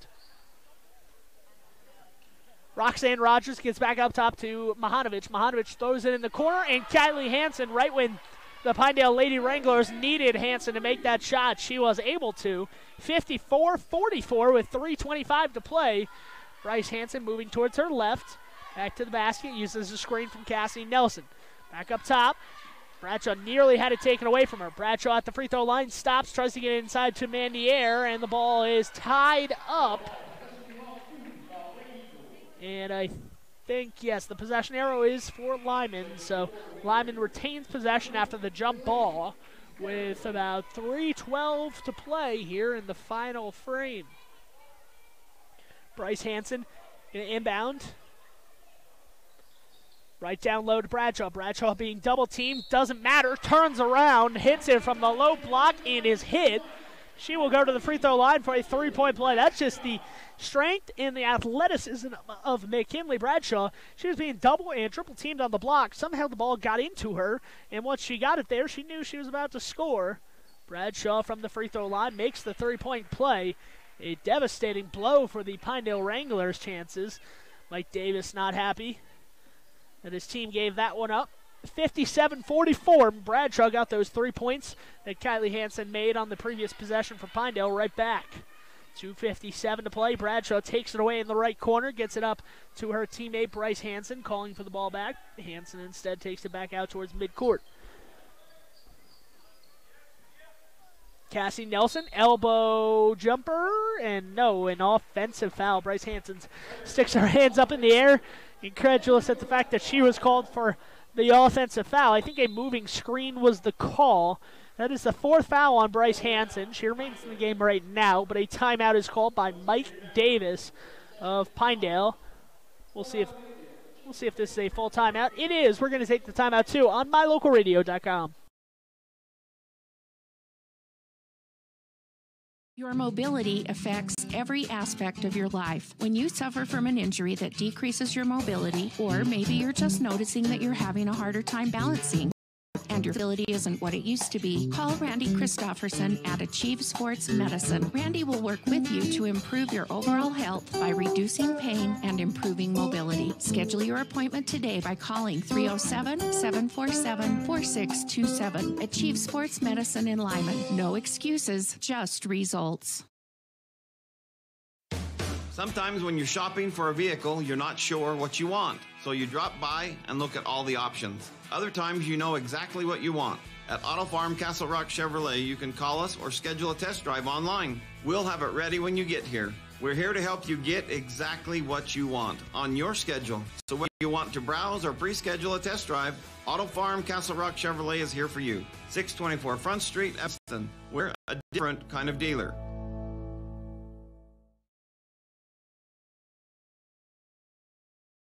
Back here on mylocalradio.com. Sorry for the pause there. Ball is inbounded rather quickly. 2:35 to play here. 47-44. The Lyman Eagles leading by 13 in this contest. Trying to close it out here in the final 2 minutes. Drive down the lane from Pinedale on the baseline. A foul is called on the shot there. So Lyman will give Pinedale the opportunity to score with no time coming off the clock here. Foul called against Cassidy Nelson, only her second. The sixth team foul on Lyman. So if Lyman were to foul here in the final 2:23, regardless of where the foul occurs, it's going to be free throws for the remainder of the game for Pinedale. Hope that doesn't hurt the Lyman Eagles. One more opportunity at the line. And Roxanne Rogers goes perfect, 2 for 2.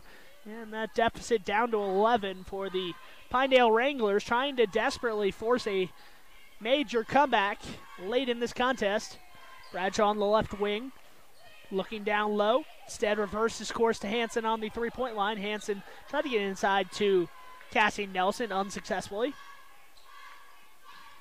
Ball knocked away. Bradshaw with it now. Bradshaw takes it back out towards midcourt. 1:55 on the clock. They're not going to be in a hurry to shoot the ball here. Bradshaw puts it up on the baseline. Rims out. No good. Mandiere in position. Grabs the rebound. Puts it up and scores. So Mandiere takes that lead back to 13. Lyman Eagles, that might just do it if this game was not already decided. 13 points in 1:36. This is going to be a large task for this Pinedale Lady Wrangler team to come back. Roxanne Rogers throws it into Hanson. Outside, Grace Davis from downtown, no good. Hanson tries to wrap up the rebound, and a traveling is called. I think two Pinedale Wranglers actually were both fighting over the ball from the same team there, and then one of them went to the ground, and a traveling violation called. Nelson, Bradshaw, and Air check out. Host of substitutes come in for the Lyman Eagles here. Hadley Gross back into the game. So I guess Gross did have an extra quarter. Like I said, I was not exactly sure how many quarters she played of JV. I know she played the overtime, but she must have sat out a quarter earlier. Thrown down low. Spring Yagi gets it into Olivia Smith. Olivia Smith cleaning up down low today. 61-46 the score now with 1:08 to play. Down low, thrown in. Kylie Hanson gets a layup on the other end. So 61-48, 58 seconds to go. And Bryce Hanson, or no, that is not Bryce Hanson. That's Charlize Rose. Nearly traveled with it as she was being double teamed, but she was able to get the pass out. She was fouled, so that stops the action. Only the fourth foul on the Pinedale Lady Wranglers. Down by 13. They'll need to commit 3 more fouls. Or no, it was a traveling.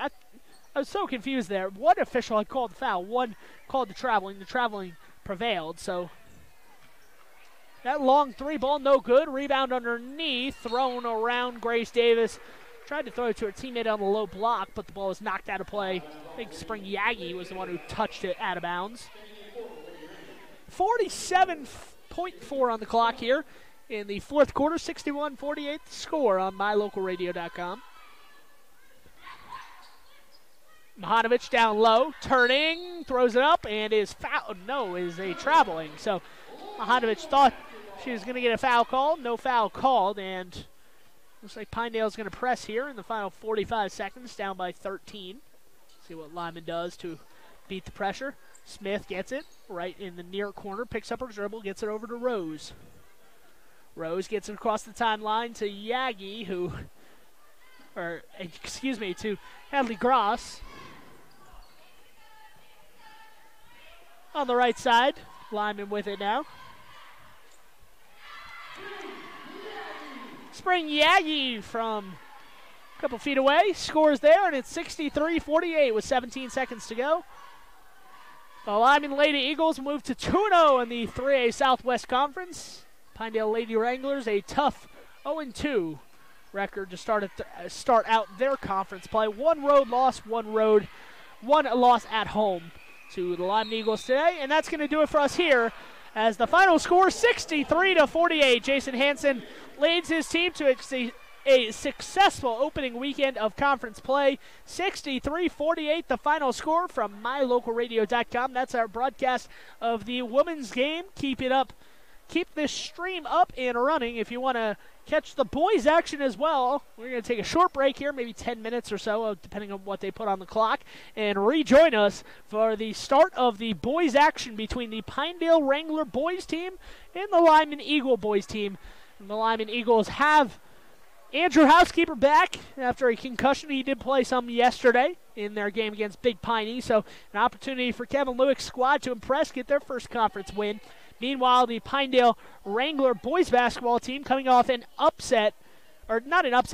unbelievable finish, I think I was trying to say. The Pinedale Wrangler boys coming off an unbelievable finish last night on mylocalradio.com. Hunter Meeks hit a buzzer beater against this Pinedale team at Pinedale to walk off a winner from Mountain View. So Lyman trying to pull off that Uinta County sweep and go 2-0 over the Pinedale Wranglers. Mountain View did their part yesterday. Now Lyman's going to try to get their first conference win of the 3A Southwest Conference live on mylocalradio.com. Please join us when the stream continues for boys basketball action between the Wranglers and the Eagles.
Thank you again for joining us for the start of the boys basketball action between the Lyman Eagles and the Pinedale Wranglers.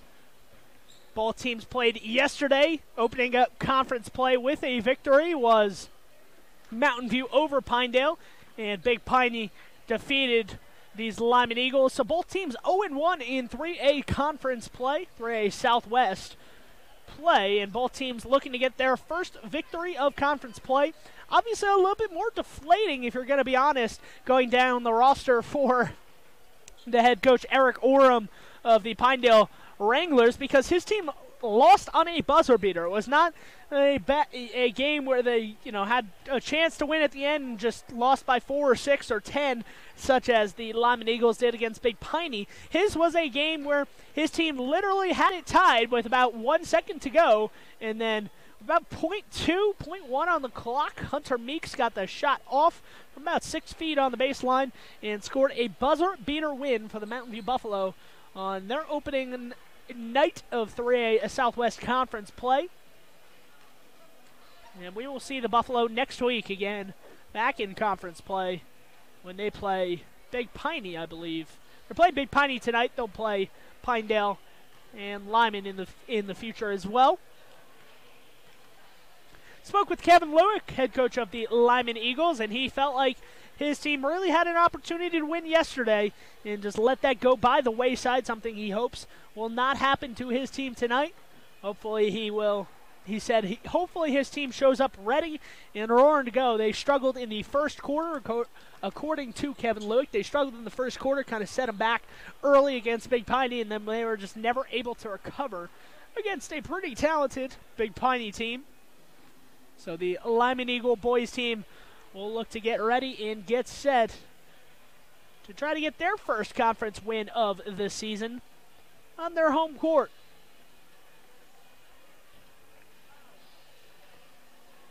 We're going to take a short break on mylocalradio.com. Join us for the start of the boys basketball action between the Pinedale Wranglers and the Lyman Eagle boys basketball team.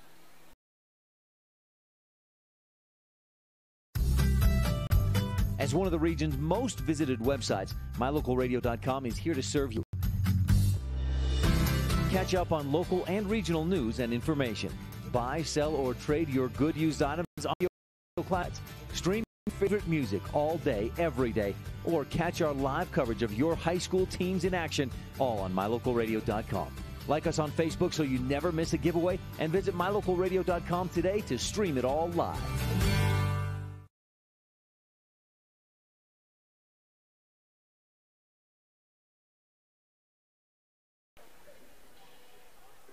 Ready to get underway here. Jason Hansen was able to get a win for his squad earlier today. If you're just joining us, the Lyman Eagles girls basketball team with the win. Bryce Hansen and McKinley Bradshaw playing big, as well as Olivia Smith, who totaled up over 16 points in the win today for the Lyman Eagles girls basketball team. Put up 61 points. A high-powered offensive showdown. We'll have to see if we see the similar type game between the Pinedale Wranglers boys basketball team and the Lyman Eagles boys basketball team, who will play for their first conference win.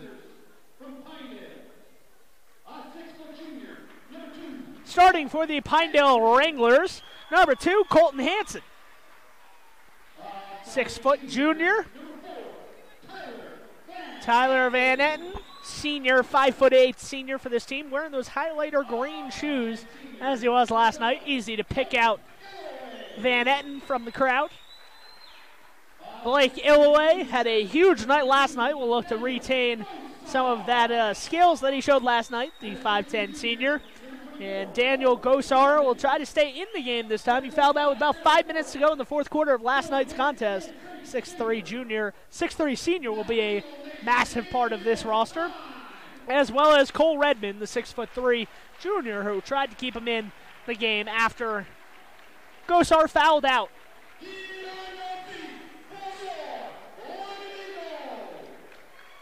And now the Lyman Eagles' starting lineup here, ready to be announced. Michael Kunzler being announced first.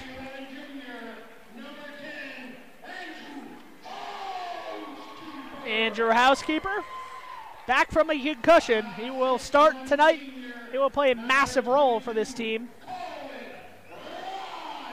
Colin Rogers, 6'1" senior. Going to play as a big man for this team. Lucas Anson looking to do a lot of work tonight. Will have to do a lot of work tonight on the post if he's going to want to win this one.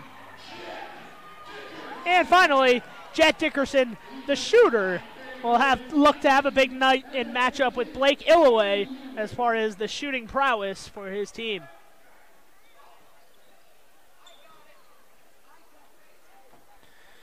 Just about ready to get tipped and underway in this 3A Southwest Conference game, the second conference game for both teams. As I've been mentioning, one of these two teams will get their first conference win tonight.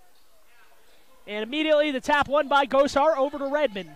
Gosar gets it back on the right sideline, driving baseline, gets it up instead to his teammate Colton Hansen. Hansen's going to reset some things after pushing the pace a little bit. And a deep three there, no good. Rebound comes down to Van Etten, knocked out of his hands. Housekeeper throws it away right into the hands of Van Etten. Van Etten misses a layup, gets his own rebound. Van Etten down low is going to be fouled. So Van Etten stole the ball, had an easy layup, missed it, got his own rebound and put it up again. This time he got fouled. So Van Etten maybe padding the stats a little bit, not shooting percentage, but some rebound stats maybe. Foul called on Colin Rogers, his first, so an unlucky start for Kevin Lueck's squad. That they stopped the Pinedale Wranglers on the first possession, but then immediately turned it over on the sideline, leading to a foul and 2 free throws, one of which were good from Van Etten. So Van Etten misses a chance for 2 points, only gets 1 of 2.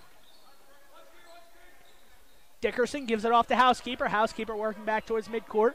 Housekeeper played yesterday. Will look to get back out on the court and get the feel of things tonight. And a traveling violation is called right in front of us. And it will be Pinedale basketball. Pinedale gets it back.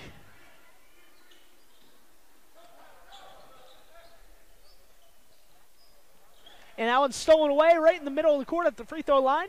Andrew Housekeeper comes away with it. Housekeeper moving to his right, gets it off to Dickerson. Dickerson from downtown. Dickerson's got it. 4-3 for the Lyman Eagles. And that one down low, knocked away off the rim. And Lyman's going to get the ball again. A 3-1 advantage so far for the Eagles, looking good in this contest. 6.5 to play in quarter number 1. Dickerson with the ball up top, gets it over to Kunzler. Kunzler ball fakes, goes to his left, drops it off to Housekeeper. Housekeeper for 3, he's got it! And a good start, just what the Lyman Eagles needed here. Up 6-1 after 2 long balls drop in the first 2 minutes. Van Etten with the ball in the corner now. Goes up to the top of the key, and he nails a deep 2 on that one. His foot was on the line, according to the ref near midcourt. And it's 6-3. Inbound on the sideline right in front of the bench. Not the best position to inbound the ball, as that sideline worked as an extra defender, plus the double team. Ball was kicked by Pinedale, so it is still Lyman ball here, inbounding in front of their own bench. 6:05 to play. Colin Rogers on the left sideline, looking to take it across the timeline, gets it over to Housekeeper. Housekeeper bounces it ahead. Dickerson's shot was blocked. Tried to chase after it, however, Pinedale gets it. Coming the other way, and that 3 is short. Chased down by Dickerson.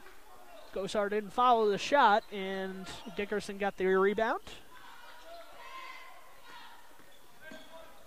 Housekeeper with the ball up top. Housekeeper uses a screen from Manson, drops it off to Dickerson. Dickerson going back towards midcourt, going to his right, gets it back out up top to Kunzler. Kunzler going back to the left, rolling down the lane, and he is fouled right on the low block.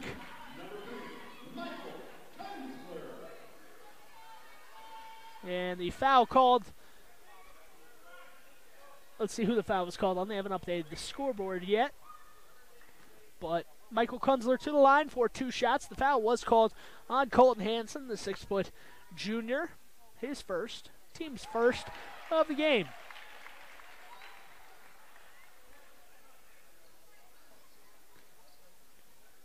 Second free throw on the way here from Kunzler. Chance to make it 8 points.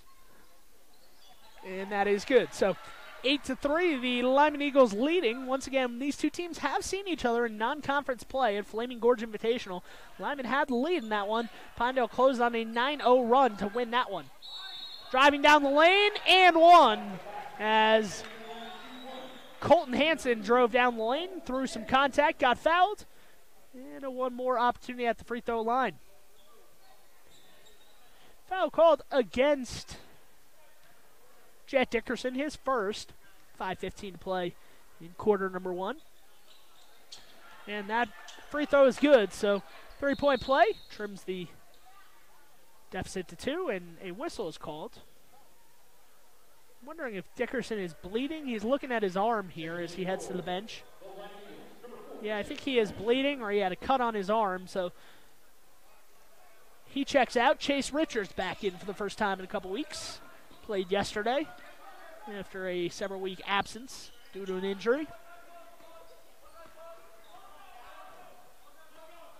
Housekeeper goes left to Kunzler, back up top. Housekeeper with it, over to Richards. Richards drops it off in the corner. Anson back out up top. Housekeeper for 3, off the rim, no good. Could not get the roll. And here comes Gosar going the other way. Going right to left is Pinedale. Gosar gonna drive through. Lane opened up for him. He pulled up about 5 feet away. Could not get that shot to drop. Housekeeper with it, nearly poked away by Gosar. Gosar on the sideline defending. Housekeeper gets by him and gives it off to Richards. Richards going to his left, gets back out up top. A lot of motion offense here for the Lyman Eagles as Richards catches it, turns around, sees what his coach is calling out. Kevin Lueck calling out a play. And the ball off of Pinedale, out of bounds in the corner. So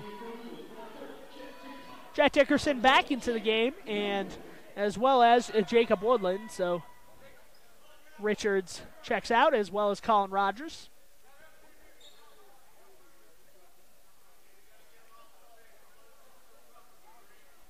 I don't know what the officials are saying. I think they're saying that Dickerson's bleeding has not been stopped. So Richards has to check back in because they are not letting that player play while he is bleeding. So Dickerson runs off to the corner, I assume to go to the locker room, maybe to get taped up, try to stop that bleeding. The Lyman Eagles are need him on the court. Housekeeper in the corner, Chase Richards with it. Richards tries to go cross court, gets it over to Kunzler. Kunzler is run over by Cole Redmond. Good sportsmanship from Redmond, though. He picks him up after he knocked him down. Michael Kunzler went down like a bowling pin with the much larger Cole Redmond running into him. 6'3" junior against a much smaller 5'11" senior in Michael Kunzler. Back up top, Chase Richards at the three-point line. Free throw line, Woodland in the corner, driving baseline. Kunzler puts it up, off the back rim, no good. Rebound pulled down by Gosar. Here they come the other way. Here's Pinedale. Van Etten with the ball on the left wing. Ball up top, Redmond with it, dribbles and resets some things. That is Blake Illoway with it now. Ball thrown down low, and Richards sees it go off of his hands. Richards had it and then backed away at the last moment, and the ball went out of bounds.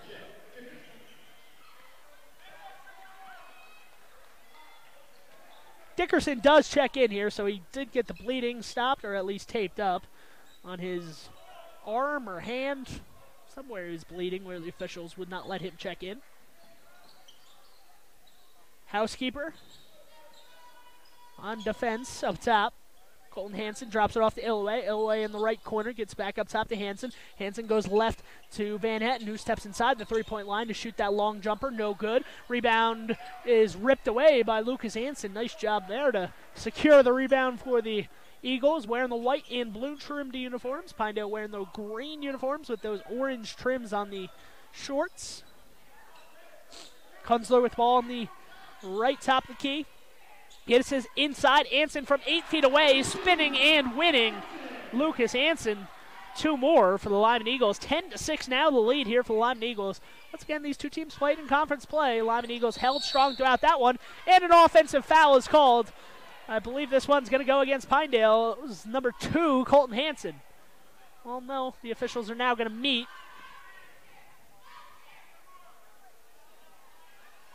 One official had offensive, one had a defensive foul.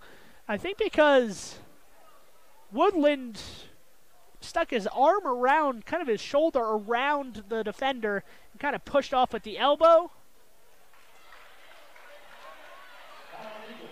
And now they're going to change this. So it is a defensive foul. But it was the wrong number. They called 10. It was actually number 12. Jacob Woodland on that one. So Jacob Woodland with the foul there on the screen. Could have gone either way because, as I said, Jacob Woodland kind of put his elbow above the shoulder and kind of just pushed off the back of the defender. But it looked like the defender, or the offense, was kind of moving in Colton Hansen. So call goes against the Lyman Eagles, and now another foul on the possession against Housekeeper this time. That's his first. Quickly 2 fouls. The 4th foul on the team here in the first quarter with 2:25 to play. On the outside, Illaway for 3, nothing but net. Illaway's got the long ball on that one. And here comes Lyman inbounding on the baseline. Kunzler wraps through. Dickerson on the right wing gets it inside to Woodland. Reverses to Kunzler for 3. Kunzler's got it. Michael Kunzler from downtown with 2 minutes to play here. It's 13-9 in quarter number 1. Elway spinning, turning, getting out to Hansen. Hansen drops it off in the corner. Gosar for 2. A long 2 on the baseline. Gets that one to drop. And it's 13-11 with 1:40 to play here in quarter number 1. Dickerson gets it into Anson. Anson tries to throw it down to a cutting Housekeeper down the lane, who is fouled on that one. So Housekeeper will go to the free throw line for 2 shots after the foul called against Pinedale there.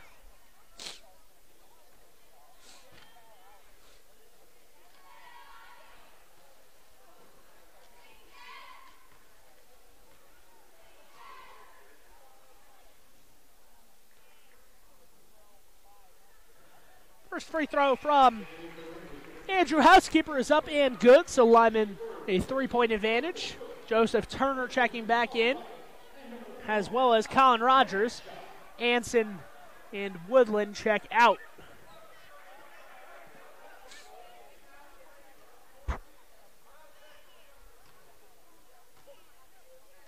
Housekeeper at the line for one more opportunity here. And that free throw is up and good. Nothing but nylon. 15-11 the score here. 1.5 to play left in the opening quarter of this second conference game for both teams.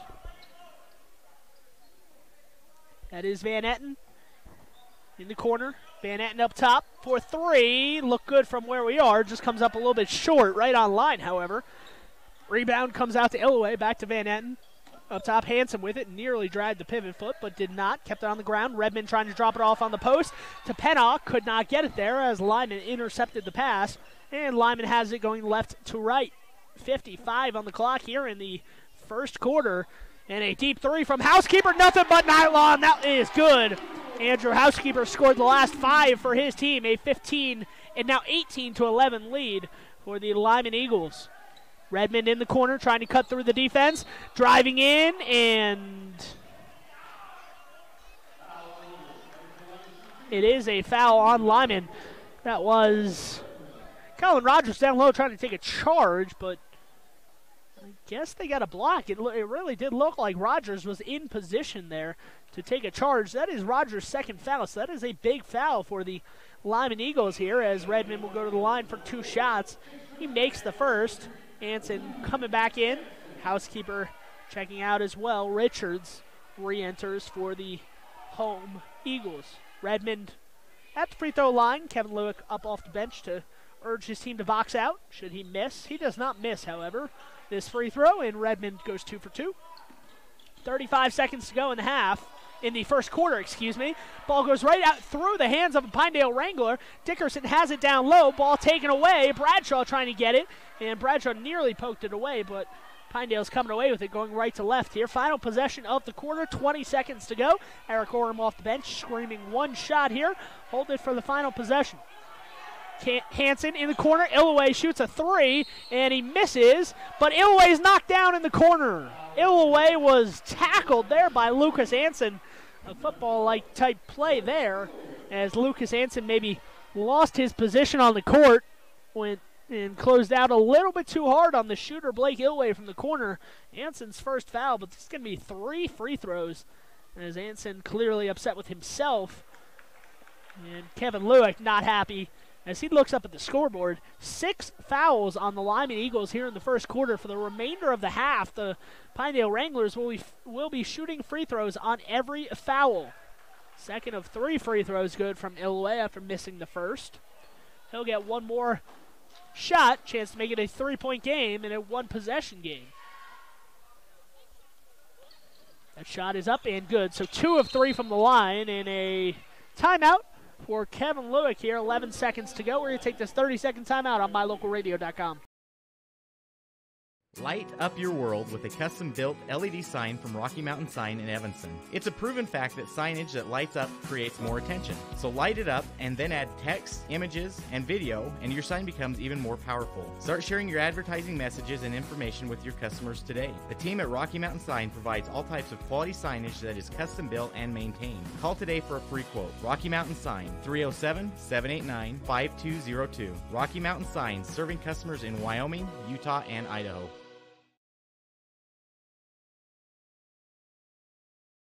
So Eric Orem was calling out one shot for his team, but Illaway found himself open in the corner, so he said, I'll shoot the 3. He missed the 3, but he was fouled, so 2 of 3 from the line, and now Lyman will have it for the final possession, inbounding underneath their own basket with 11 seconds to go. Bradshaw getting it down low to Anson. Back up top to Bradshaw with 4 on the clock. Bradshaw tries a long 3. Van Etten saves it, and the ball goes out of play with 0.5 on the clock. So Lyman actually does have an opportunity for one, maybe catch and shoot here. 0.5 on the clock. Let's see if Lyman can get a shot off. Anson down low, throws it up, and no good off the rim. I don't think that would have counted anyway, as the officials were waving it off. And after one quarter, that will be the score going into quarter number 2, 18-15. The Lyman Eagles leading. They've led pretty much throughout the first quarter here, and they have a 3-point lead going into the second quarter on mylocalradio.com. Bring your vehicle for service at Rocky Mountain Yeti and feel the difference. It's easy. Visit with one of the friendly service riders and then relax and enjoy hot waffles and ice cream. While you relax Yeti style, your vehicle will be worked on by our experienced mechanics. From regular maintenance to major repairs, we do it all. Have your service work done at Rocky Mountain Yeti in Evanston and feel the difference. Get Yeti'd today. Ooh, yeah. 100 Wasatch Road in Evanston. My name is Dr. Micah Pullins. I'm an orthopedic surgeon at Evanston Regional Hospital. I perform total hip, total knee, and total shoulder replacement. The huge majority of patients of mine that have undergone total joint replacement have been dealing with pain and disability for many years. After joint replacement and recovery, patients are back to doing the activities that they want to do.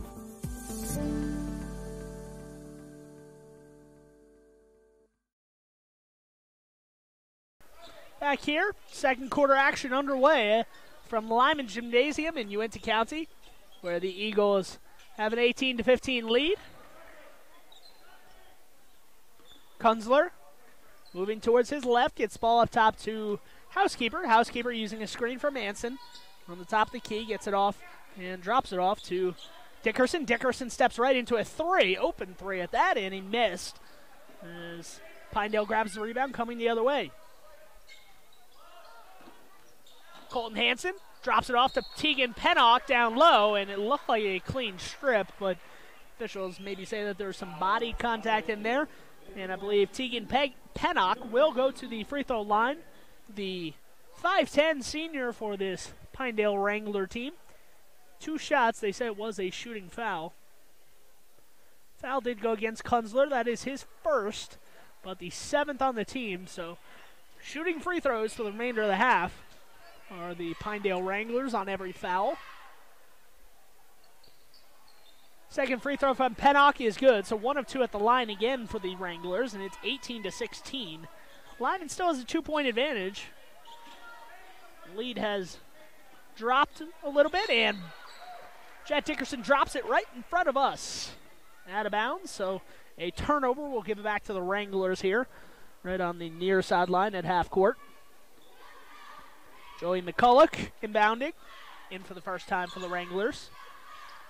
Colton Hansen dropping it off to Illaway. Illaway at the top of the key, uses a screen, thinks about a 3, passes on it. Reverse side to the left to Pennock. Pennock driving inside the 3-point line. Pump fake there from Illaway. Back to Hansen. Hansen inside the 3-point line. Knocked away. Active hands from Anson down low. Housekeeper has it. Taking it across the timeline. Over to Dickerson. Dickerson moving to his left. Drops it off. And I think they're going to call a moving screen on Lyman. To see what number that was. Maybe Lucas Hansen, I would say, because he was set as screen. No, it is against Jacob Woodland. So the second foul on Woodland there. The 8th team foul, but an offensive foul, so not shooting there. And Illaway for 3. Lyman went underneath the screen. Can't do that against a shooter, and they proved why there. And now Pinedale has their first lead of the second quarter since very early in the game when they led. One nearly taken away. Dickerson gets it over down low to Woodland. Anson turning around after getting the offensive rebound, throws it high off the window and gets it to go. So Lyman retakes that lead right away following the Illaway 3. Illaway again in the corner, spots up, passes on it. Instead he gets it out to Hanson up top. Illaway on the right wing, goes under a screen as Lyman again. Illaway driving down the lane, and that time it is a charge, this time drawn by Andrew Housekeeper. Housekeeper coming off the concussion. Still brave enough to go in there and take a charge for his team. Foul's called on Blake Illaway, his first foul, 4th on the Wranglers. So the Wranglers doing a better job here tonight than they did last night of staying out of foul trouble in the first half. And an offensive foul called against Andrew Housekeeper. Almost kind of baited there as I believe that was Danny Gosar on defense. And Gosar just kind of let Housekeeper run into him, bump into him, and they said that that was an offensive foul. 5:45 to play here in quarter number 2, 20-19 the score. Illaway with the ball on the left side, gets to Redmond up top. McCulloch trying to reverse it to the corner where Hansen has it. Illaway open for 3 again. Illaway has been making a ton of them. He made a ton last night, and he's gotten at least 3 threes tonight. And they lead 22-20. Dickerson trying to respond with the 3 of his own. Misses off the rim. Anson tips it around several times to himself, and Anson could not control it, and Lyman comes away with it. That is Illaway. Who else for this Pinedale Wrangler team? Redmond leaves his feet. Gets a defender to leave his feet. He drives in. Shot hangs on the rim, no good. Redmond throws the defender away, and that is going to be an offensive foul. So Redmond charged with the offensive foul there. That will be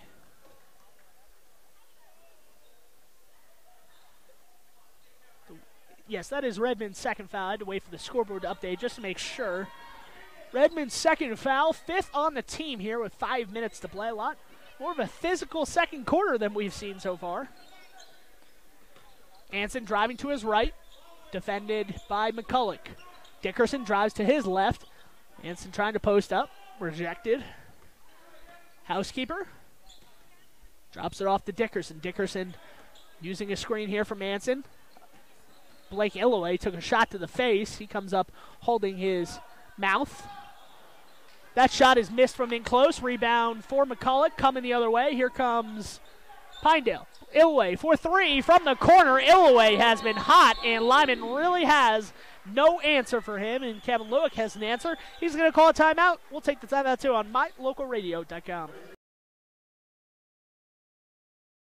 Your mobility affects every aspect of your life. When you suffer from an injury that decreases your mobility, or maybe you're just noticing that you're having a harder time balancing and your flexibility isn't what it used to be, call Randy Christofferson at Achieve Sports Medicine. Randy will work with you to improve your overall health by reducing pain and improving mobility. Schedule your appointment today by calling 307-747-4627. Achieve Sports Medicine in Lyman. No excuses, just results.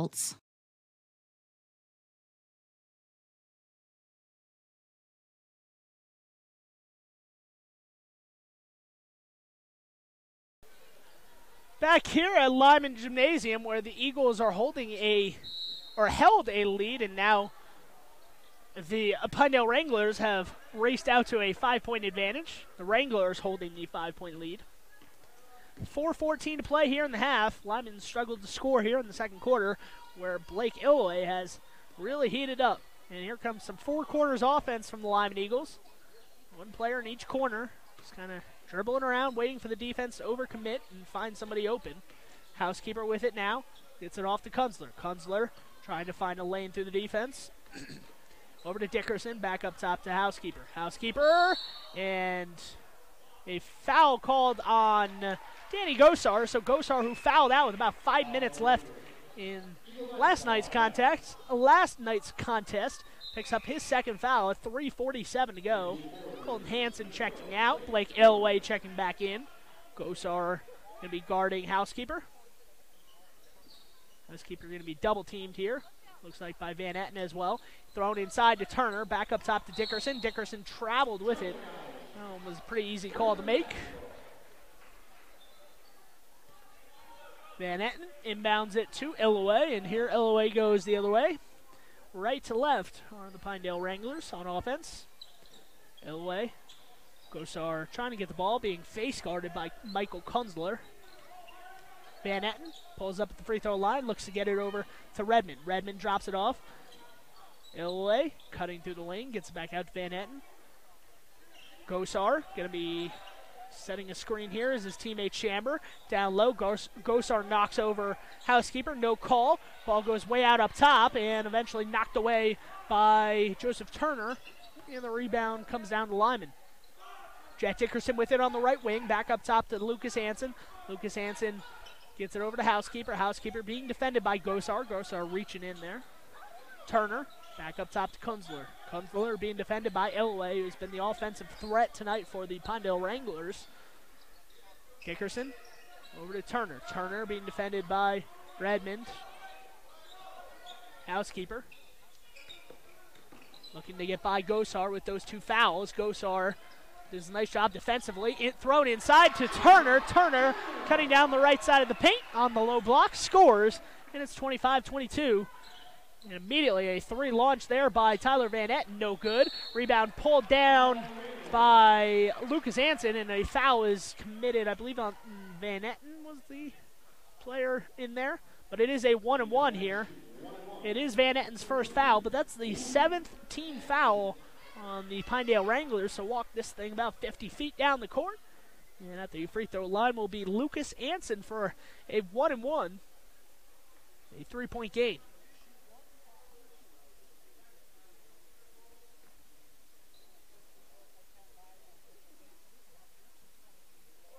Hansen's first free throw is long, no good, but Joseph Turner is able to chase down the rebound, but knocked out of his hands, taken away by Van Etten. Van Etten drops it off to Gosar. Gosar moving to his right, pulls up for a three, no good.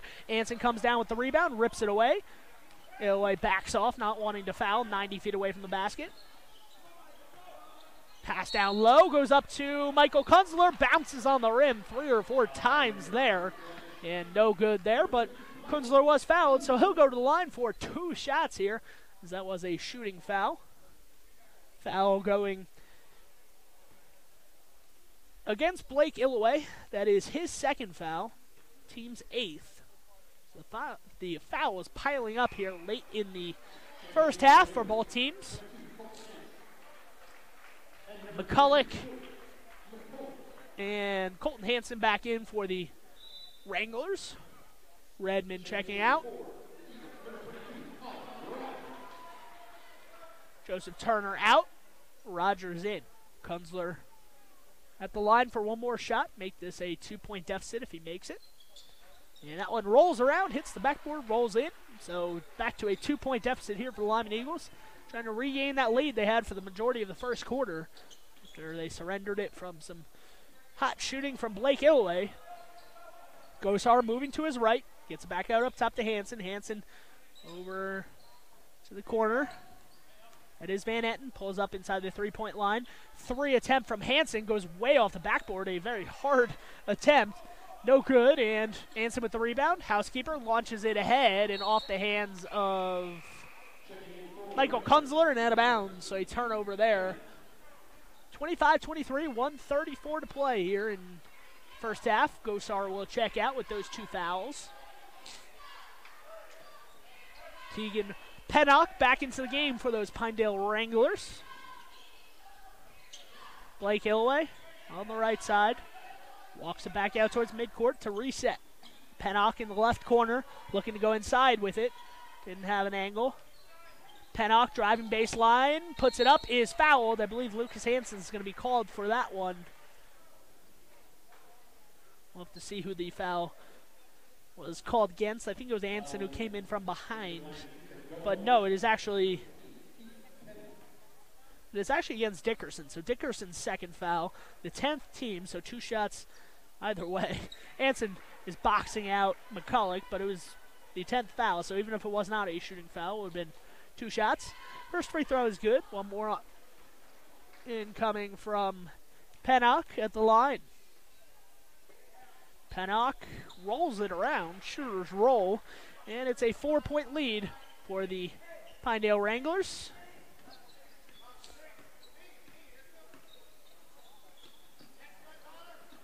Dickerson back to the free throw line, extended where Lucas Hansen misses that shot off to the right.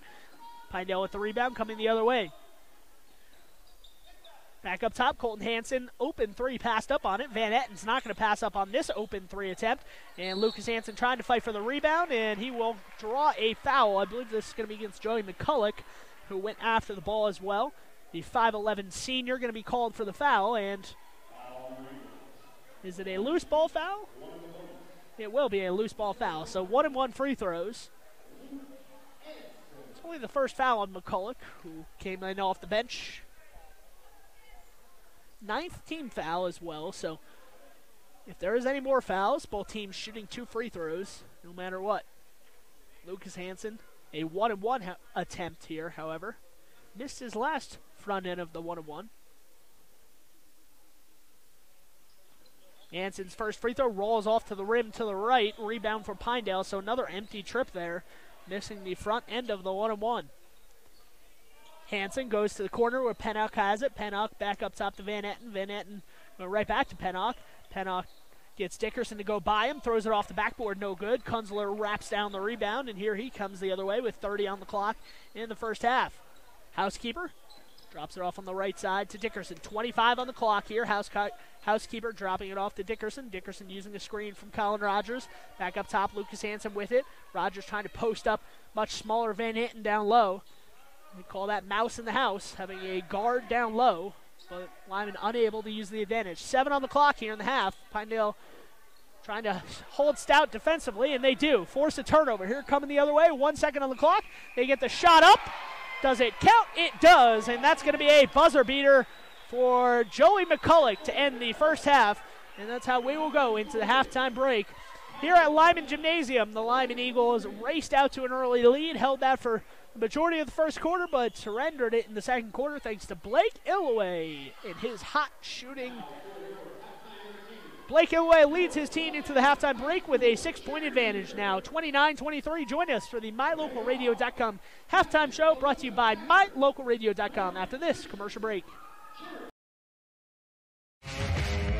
If you want your truck to really catch the eye, have the professionals at Plains Tire in Evanston install a custom lift kit with new tires and wheels. We've got a huge selection to choose from, so no matter what your style is, we've got the tires and wheels. Your mobility affects every aspect of Business cards are a powerful and inexpensive way to promote the goods and services you offer. You can design your own cards or have the professionals at Westar Printing design your business cards. Now with same-day and next-day turnaround on all business card printing, you don't have to wait.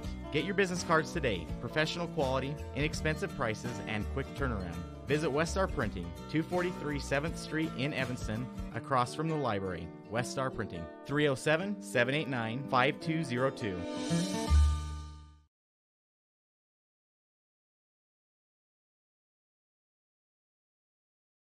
Hello, this is Dr. McKay Frankham.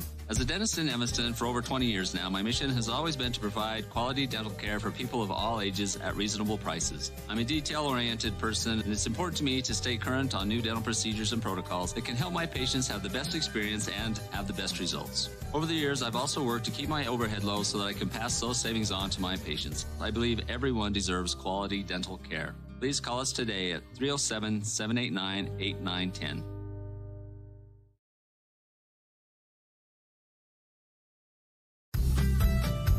As one of the region's most visited websites, mylocalradio.com is here to serve you. Catch up on local and regional news and information. Buy, sell, or trade your good used items on the radio classifieds. Stream your favorite music all day, every day, or catch our live coverage of your high school teams in action, all on mylocalradio.com. Like us on Facebook so you never miss a giveaway, and visit mylocalradio.com today to stream it all live.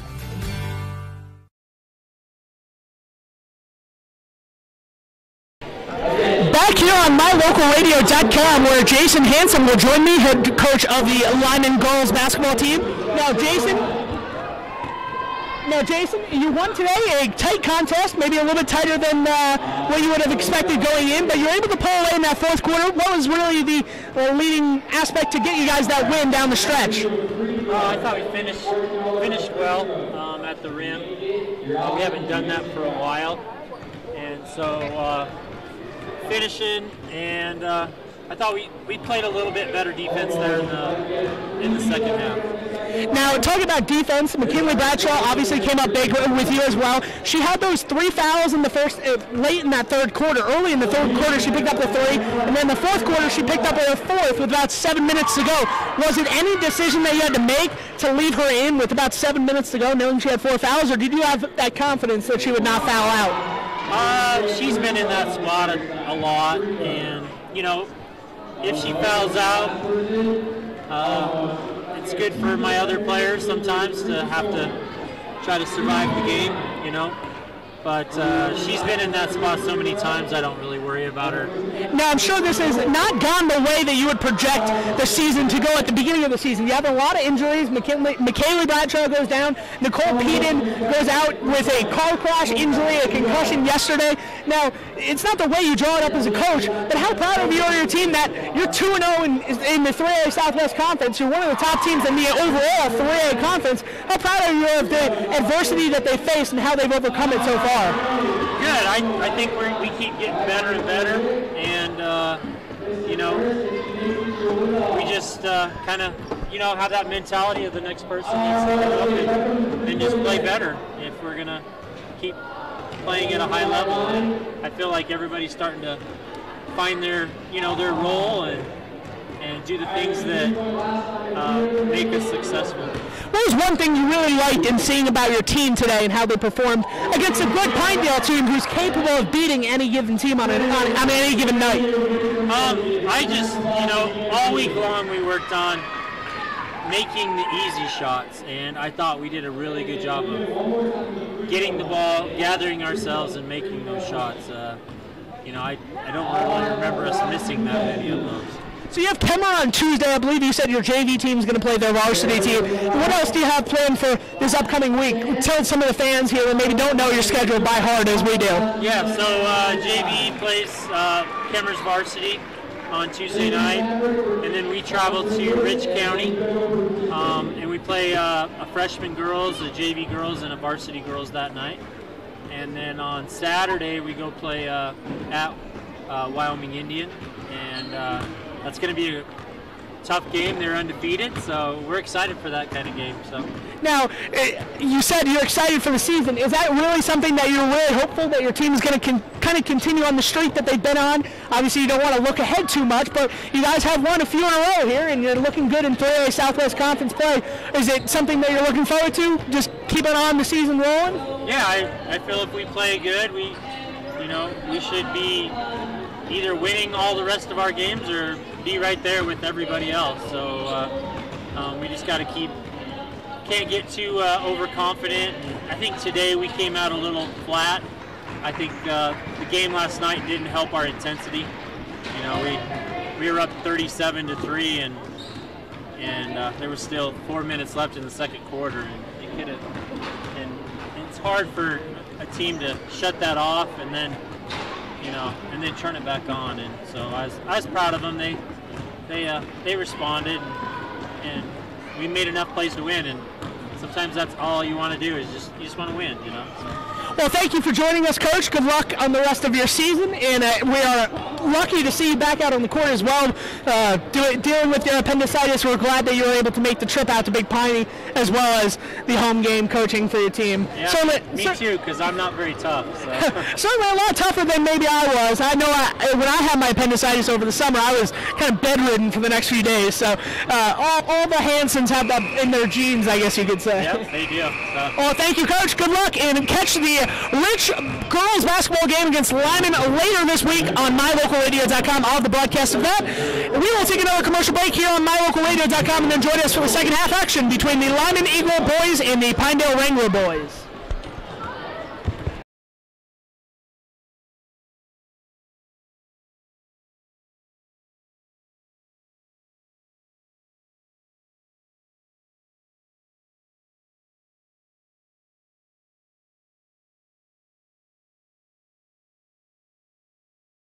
Actually, we're not going to take a commercial break because we've got McKinley Bradshaw here. McKinley Bradshaw, star of the Wyoming, future star of the Wyoming girls basketball, cowgirls basketball. Now star of the, you're shaking your head as I say that, but player for the Lyman Eagles girls basketball team. I know that you're very humble. You don't like to think of yourself as a star. But let's talk about you being maybe a star.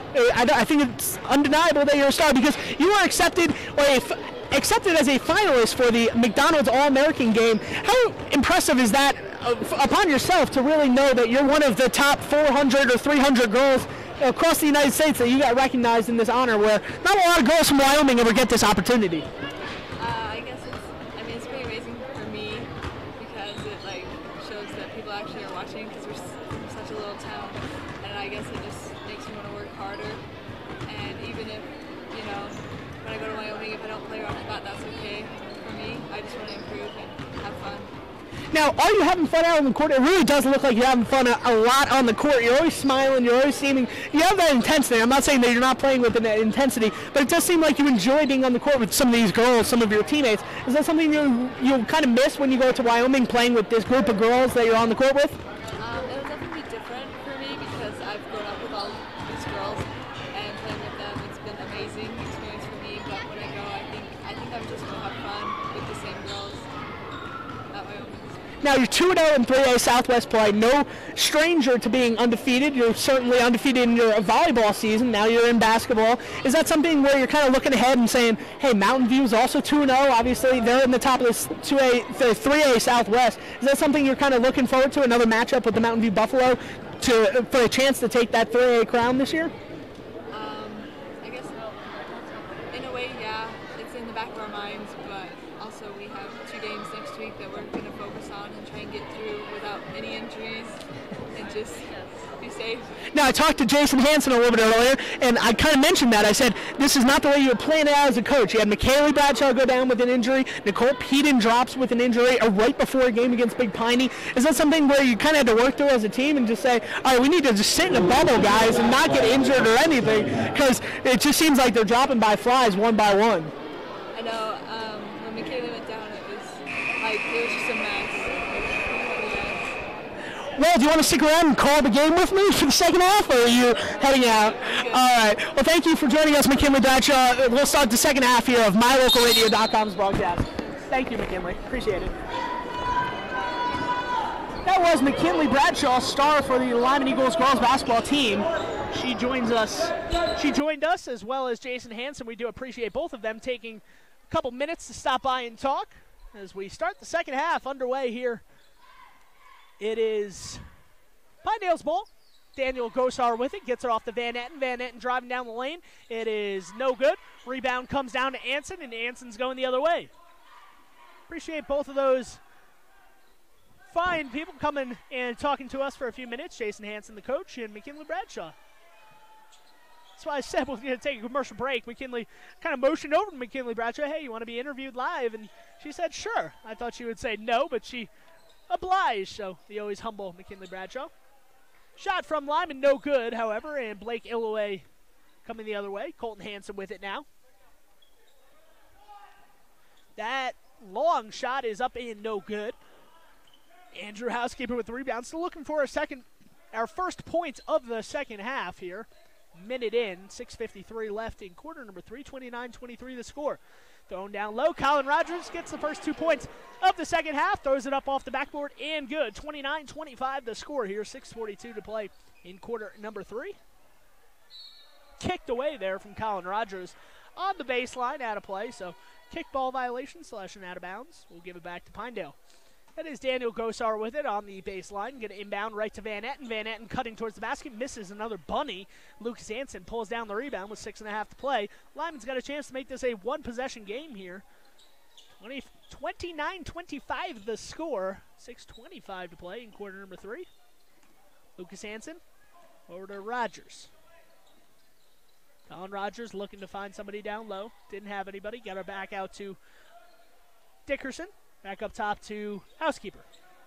Kunzler driving to the left. Kunzler puts it up, and he traveled with it. So Kunzler travels, and it'll be back to Pinedale here, going left to right. Pinedale in the green and orange trim uniforms. Lyman in their traditional home whites with the blue trim down the side.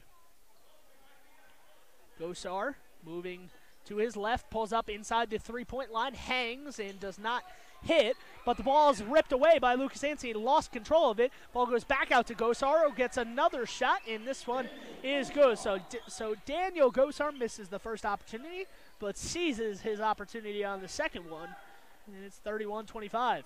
Housekeeper dropping it off, getting way under the basket. Kevin Lueck up off the bench, clapping his hands together. That's what he likes to see there.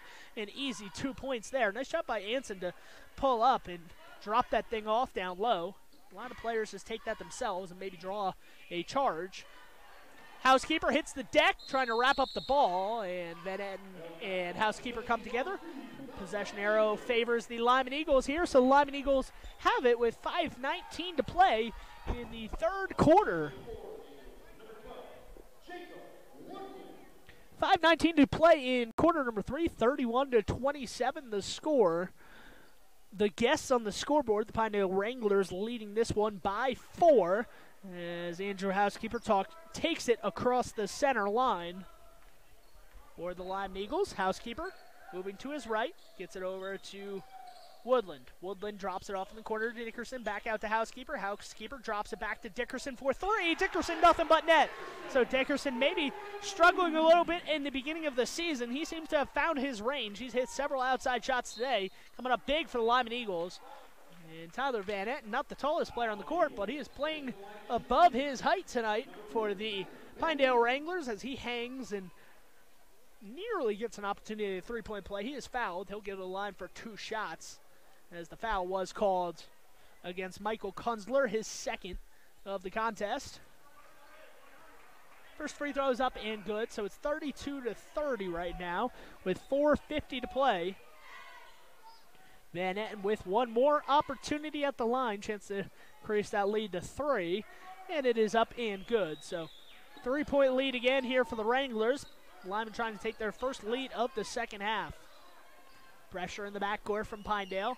Housekeeper spinning, gets back to Woodland in the backcourt. Have to get over before the 10-second call, and Kevin Lueck sensed that, so he called the timeout. We're going to take our timeout here on mylocalradio.com too. Join us after this commercial break. If you had a toothache. My name is Dr. Micah Pullins. I'm an orthopedic surgeon at Evanston Regional Hospital. I perform total hip, total knee, and total shoulder replacement. The huge majority of patients of mine that have undergone total joint replacement have been dealing with pain and disability for many years. After joint replacement and recovery, patients are back to doing the activities that they want to do.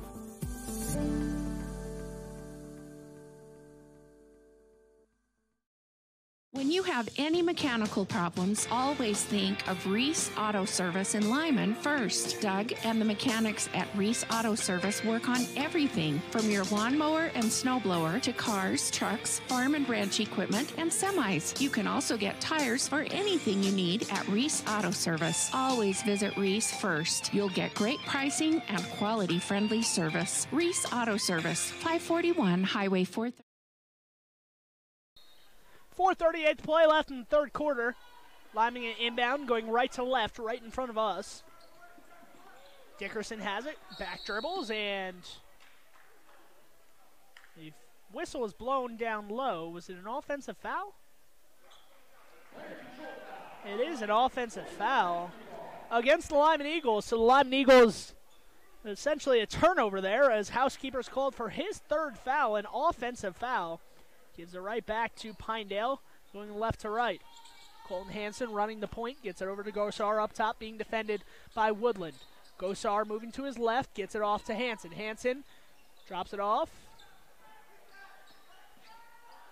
Free throw line jumper, and Blake Illoway is fouled on that one. 33-30 with 4:14 to play in quarter number 3. And Blake Illoway, first time we've really said his name here in the second half. He'll go to the free throw line for 2 opportunities to score. Foul called against Jet Dickerson, his third, the team's third of the second half. And Illoway misses the front end there. He'll get one more opportunity at the line. 33-30, chance to make it a 2-possession game with this free throw. And that one is up and good, so 2 of 2. 1 of 2 from the line makes it a 2-possession game. Housekeeper takes the inbounds pass. Trying to get by Gosar. Gosar fouls him near midcourt. That's how Gosar fouled out yesterday. He tried to take a charge at midcourt when he had 4 fouls and fouled out with about 5 minutes to go in that contest against Mountain View. That is only his third foul, but just not a smart foul to pick up there near midcourt. Housekeeper nearly had it pickpocketed by Van Etten. Woodland has it. Hansen overcommitted there, trying to get the steal. Able to get back in position defensively. Kunzler to Dickerson. Dickerson on the top of the key. Over to Woodland, and Woodland loses it, but fouls the Pinedale Wrangler player. Probably saved the layup there, but still not a good foul, because that's the third team foul of the second half. Just over midway through the third quarter. Don't want to get in the bonus with this Pinedale Wrangler team. Certainly free throws can win or lose you a game, and you don't want to give the other team free opportunities to score.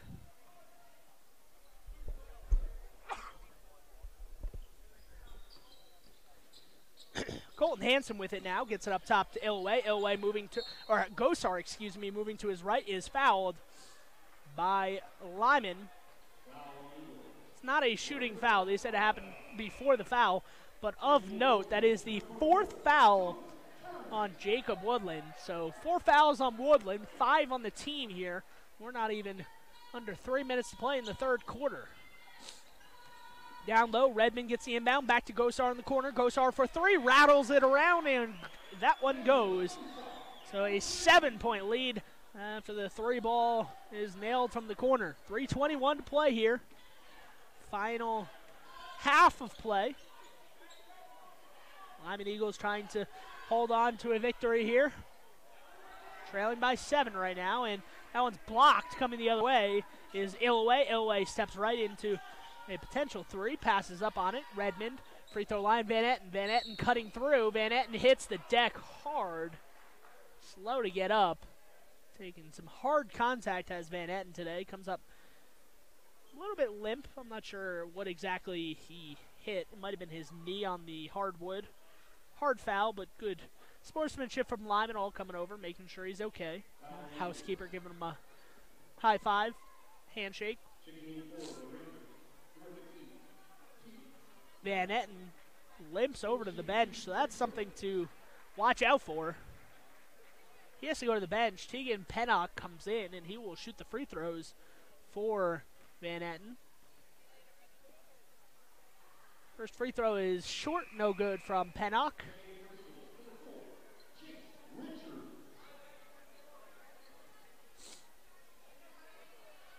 Chase Richards in for Lyman in place of Dickerson, who picked up his 4th foul on that last attempt. Pennock's second free throw rolls out, no good. On the baseline, out of bounds was Blake Illoway. And Colin Rogers has it on the baseline now. 2:58 to play. Pressure in the backcourt. Kunzler gets it, turns, and he'll take this thing across, being guarded by Colton Hansen. Moving to his left, and a foul is called there. So the first foul against the Pinedale, or second foul, called against the Pinedale Wranglers this half. Remember, 6 have been called against the Lyman Eagles, so for the remainder of the game, the Pinedale Wranglers are in the bonus. Foul called on Colton Hansen, his second. No need to worry about foul trouble for Hansen. Richards over to Kunzler up top. Kunzler moving to his right, back to Richards. Richards tried to throw it across court, but he threw it right into the hands of the Pinedale defense. Coming the other way, pulling up for 3, short, chasing after his own rebound is Gosar, spinning around. Kunzler comes away with it, and a blocking foul is called there. Saved a layup. Would have been a one-on-one with Cole Redmond and Michael Kunzler charging down the other end of the court, but a foul called stopped action. That was Blake Illoway. Van Etten gets up off the bench, trying to maybe test out that knee or lower leg. Still seems to be struggling, however, on the bench. We'll have to see if we see him again tonight. Hopefully it's just a stinger for him. Housekeeper over to Richards. Richards cutting through the lane. Runs into a host of bodies, gets it off to Turner. Turner hanging, and the ball hangs on the rim and drops. So Joseph Turner with 2 more, 37-32. Illoway on the right side, drives baseline, jumps, passes out to Hansen. Redmond on the left side now. Redmond driving in, back up top to Pennock on the right side, in the corner now. Illoway uses the screen. Richards goes under the screen. Not a smart idea, like I said, to go under the screen on a shooter like Blake Illoway. They survived this attempt, however, as that one is wide. Lyman with the rebound coming the other way. Kunzler takes it back out towards midcourt to reset. Ball tipped away. Nice defense there from Gosar, who nearly ran into a pedestrian who was just standing up on the sideline with his back to the court. Never turn your back to the court when you're watching a basketball game, folks. That's the easiest way to get the ball slammed off your face or nearly run over in that case. Rogers inbounds it in the backcourt over to Housekeeper, who takes it across the center line, being guarded by Joey McCulloch into the game. Housekeeper hangs, misses the shot. Turner hangs in the air, catches the rebound, and lays it in. So Joseph Turner coming up big in the last couple possessions here for the Lyman Eagles boys team. Cole Redmond pausing at the free throw line, gets it to Pennock in the corner. Turner dives out at Pennock. Pennock drives in, but gives it off to Redmond.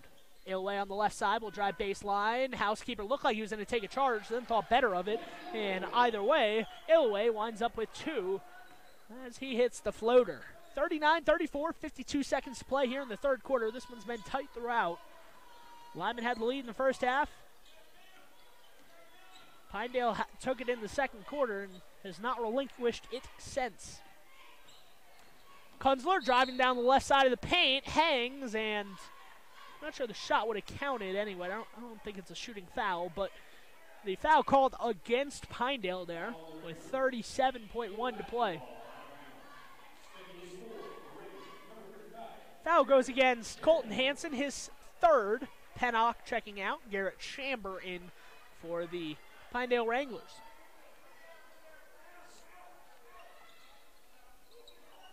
Richards inbounds up top to Michael Kunzler. Kunzler being double teamed. Pinedale trying to attack on that double team. And that foul is called against Pinedale as Colin Rogers tried to drive through the paint. He was hit on the arm. And that will stop play. So the 5th foul now against Pinedale and the 4th foul on Blake Illoway. So Illoway just walks over to the bench. He doesn't even wait to be substituted. He knows he's coming out. And sure enough, Van Etten comes back in. So Van Etten seems to be okay, maybe after coming out with a limp a couple minutes ago. Alex Bradshaw checking in for housekeeper for the final 30 seconds of this quarter. Chase Richards inbounds it in the corner, over to Kunzler, open for three. Kunzler nails it. Kunzler, a big shot there for the Lyman Eagles, and now it's a 2-point game here with the final 20 seconds in the third quarter. On the outside, Van Etten working towards the free throw line, pulls up, gets it over to McCulloch. McCulloch cuts into the free throw line, turns, gets it back to Van Etten. Chamber working on the left side, back to McCulloch. McCulloch sees the defender go flying by him, and a foul is called there, much to the groan of the crowd. Kevin Lueck, hands on hips, laughing at that call. He did not agree there.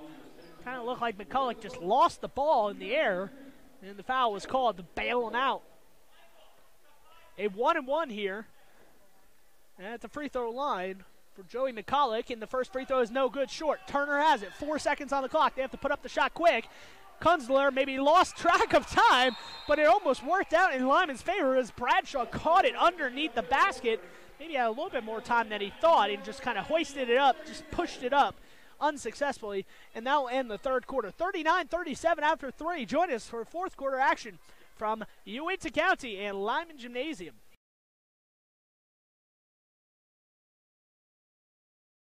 Bring your vehicle for service at Rocky Mountain Yeti and feel the difference. It's easy. Visit with one of the friendly service riders and then relax and enjoy hot waffles and ice cream. While you relax Yeti style, your vehicle will be worked on by our experienced mechanics.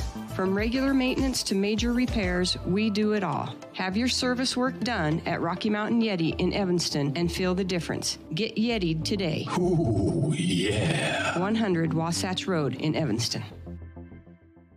Hello all, Dr. Dog here. I want to talk to you about PepMinerals.com. By merging the highest quality veterinary grade ingredients with highly advanced mineral technology, PepMinerals.com produces the most innovative pet supplements on the market. The supplements focus on specific needs like hip and joint, digestive, and overall diet. You and I both know a healthy pet is a happy pet. Show your pets how much you care. Order them supplements today at PepMinerals.com.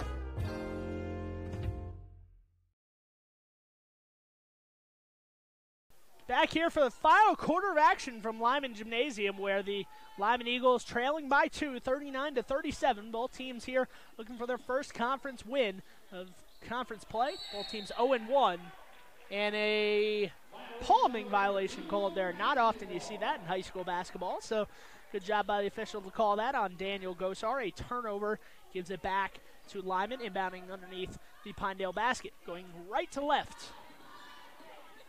Kunzler takes it across the center line. Kunzler moving to his left, drops it off to Housekeeper. Housekeeper using the screen from Anson, gives it back towards midcourt to Dickerson. Anson throwing it inside to Rogers. Rogers being worked on defensively from Colton Hanson, and Colton Hanson could do nothing there. Much stronger Colin Rogers gets the basket from down low. No one stopped the ball, however, there, and they get lucky to the Lyman Eagles. That open three is missed. Lyman pulls down the rebound. Chance to take their first lead of the second half. Michael Kunzler with it. Moving to his right. Dickerson now working to his left. Screen set by Anson at the free throw line. Housekeeper slows things down just a bit here.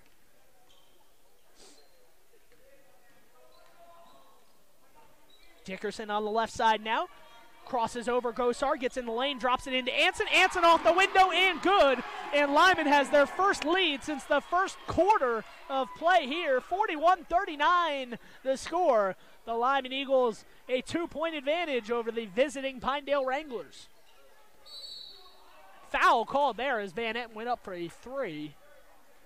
I think it's going to be against the Lyman Eagles down low, so it will be free throws here. So maybe down low, too much pushing and shoving going on. Housekeeper picks up his fourth foul, so that's a big foul there. Housekeeper goes back to the bench to look over at Kevin Lueck, talk to him.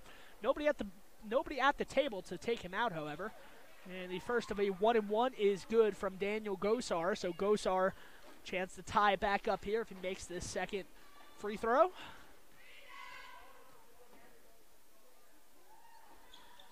And that one is good. So 41-41 here. Similar to last night against Mountain View. Pinedale not able to pull away from Mountain View. And Mountain View won on a buzzer beater. Should we be in for the same fate tonight? We'll have to see. Final 6.5 to play. Kunzler on the left side, thought about a 3. Van Etten defending, and that's a bad pass from Anson right in the middle, intercepted by Gosar. Gosar going down the basket and scores. Gosar went right into the contact from Lyman. Knew he could make the layup, just tried to get some contact to draw the foul, and Lyman just did a bad job there of getting back defensively, and then fouling to compound the issue is Michael Kunzler. One free throw for a 3-point play on the way from Daniel Gosar. Gosar's free throw is no good. Van Etten flying in for the rebound. Anson grabs it over the smaller Van Etten.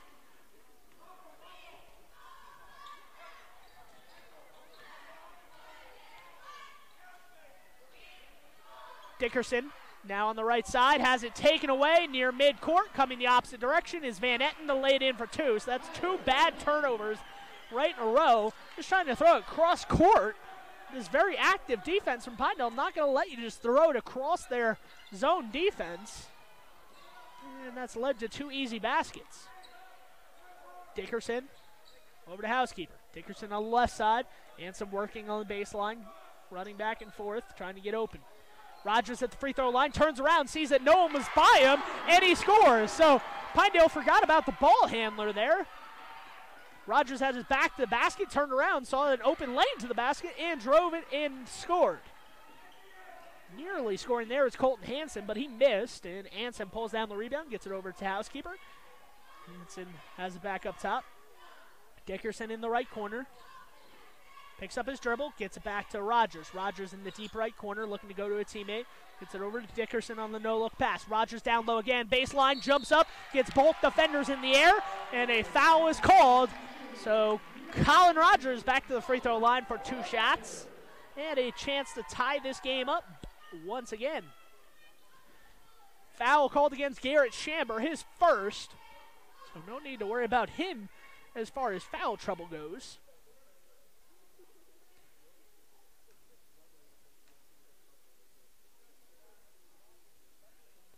First free throw is up and good from Colin Rogers.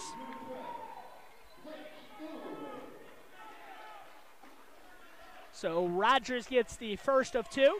Chance to tie it up here at 45 if he makes this one. Both teams in the bonus for the remainder of the game. On every foul that is non-offensive foul, we will be shooting.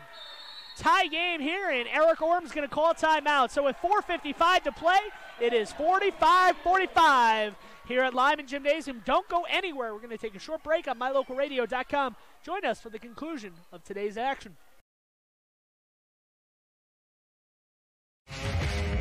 If you want your truck to really catch the eye, have the professionals at Plains Tire in Evanston install a custom lift kit with new tires and wheels.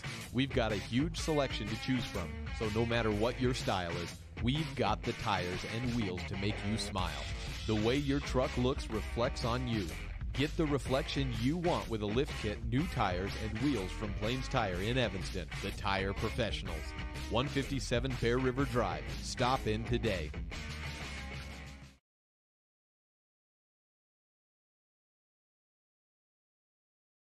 4:55 left here in the fourth quarter. Eric Orm called the timeout, wanting to talk things over, draw up a play, maybe get some more defensive sets from his team. Doesn't want to give up easy baskets again. Eric Orm and his team trying to recover from last night's defeat to Mountain View. It was a home defeat for the Pinedale Wranglers. They lost that contest on a buzzer beater from Hunter Meeks. Hunter Meeks hit a buzzer beater as time expired. He got it off with about 0.1, 0.2 on the clock. If you want to see that shot or see the entire action, go to our mylocalradio.com website, click on sports, and then click on Buffaloes, and that entire stream, both girls and boys, will be up there on our website for free for you to watch and enjoy.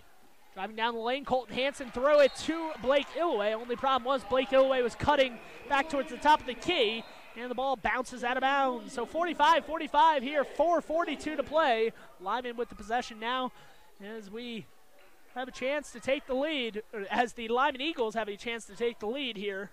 We have a good game. I've had one all game long here. hopefully the final 4.5 will play out just like it has throughout the entire game. A tight contest coming down to the wire. Kunzler cutting back out towards midcourt, crossing over, going towards his left. Kunzler, bounce pass back to Housekeeper up top. Housekeeper moving to his right. Rogers setting the screen. Woodland sets a screen for Dickerson. Back to Rogers at the three-point line. Rogers loses it, however, when he cuts in the free throw line. Taken away, Blake Illoway with it now on the right wing. Ball back out up top, Cole Redmond with it. Under 4 to play here in the final frame on mylocalradio.com. Ball in the corner, Blake Illoway with it. Back up top, Colton Hansen faking like he's going to shoot the three. He doesn't. Ball nearly knocked away, and a traveling violation called there. But once again, Colton Hansen probably saved a basket because the ball was about to be intercepted by Jacob Woodland. And had he intercepted that pass, it looked like a easy layup the other way, 1-on-none. So traveling violation gives the Lyman the ball, but also gives Pinedale a chance to set up defensively. Dickerson over to Rogers. Rogers throws it inside to Woodland. A foul is called at the free throw line, and that will send Woodland to the free throw line. So Jacob Woodland, the senior, one of 5 seniors on the roster for the Lyman Eagles, has a chance to take the lead here in the final 4 minutes of play. Foul called on Redmond, his third. 1-and-1 at the line. Woodland's first free throw is good. Nothing but net. Followed through nicely, as you would want any shooter to do. He has a chance to extend this lead to 2. Second free throw rolls around, no good. Gosar leaping up to grab the rebound. And Pinedale has it going left to right. Pinedale in the green and orange trim uniforms, and a foul is called 30 feet away from the basket. Woodland turns around in disbelief, and that is because Jacob Woodland has fouled out of this contest. So Woodland gives the Lyman Eagles the lead and now has to check out.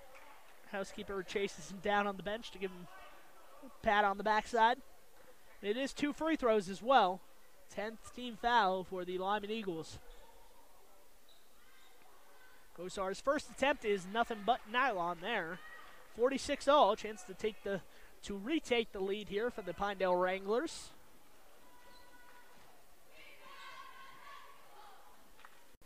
Second free throw is up, and that is good. So 2 free throws from Gosar give the Wranglers back a 1-point advantage.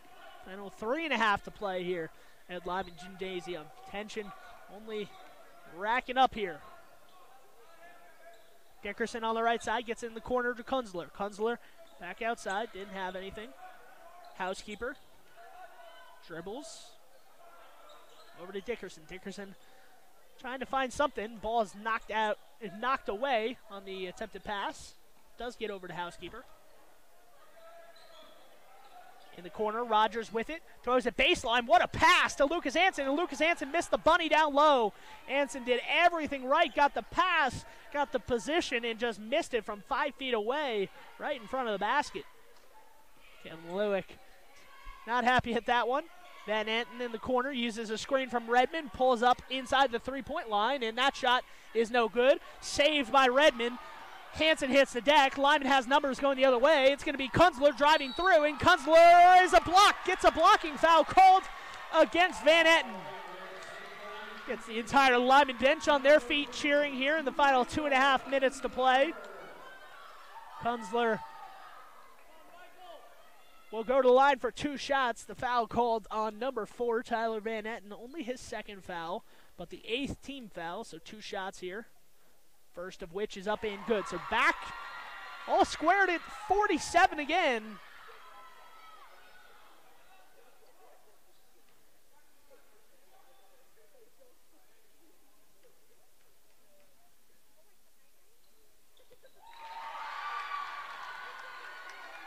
Second free throw is up and good. So Lyman has the lead here, 48-47, looking to get their first conference win of the season. They are 0-1, as well as the Pinedale Wranglers, who lost on a buzzer beater last night in conference play.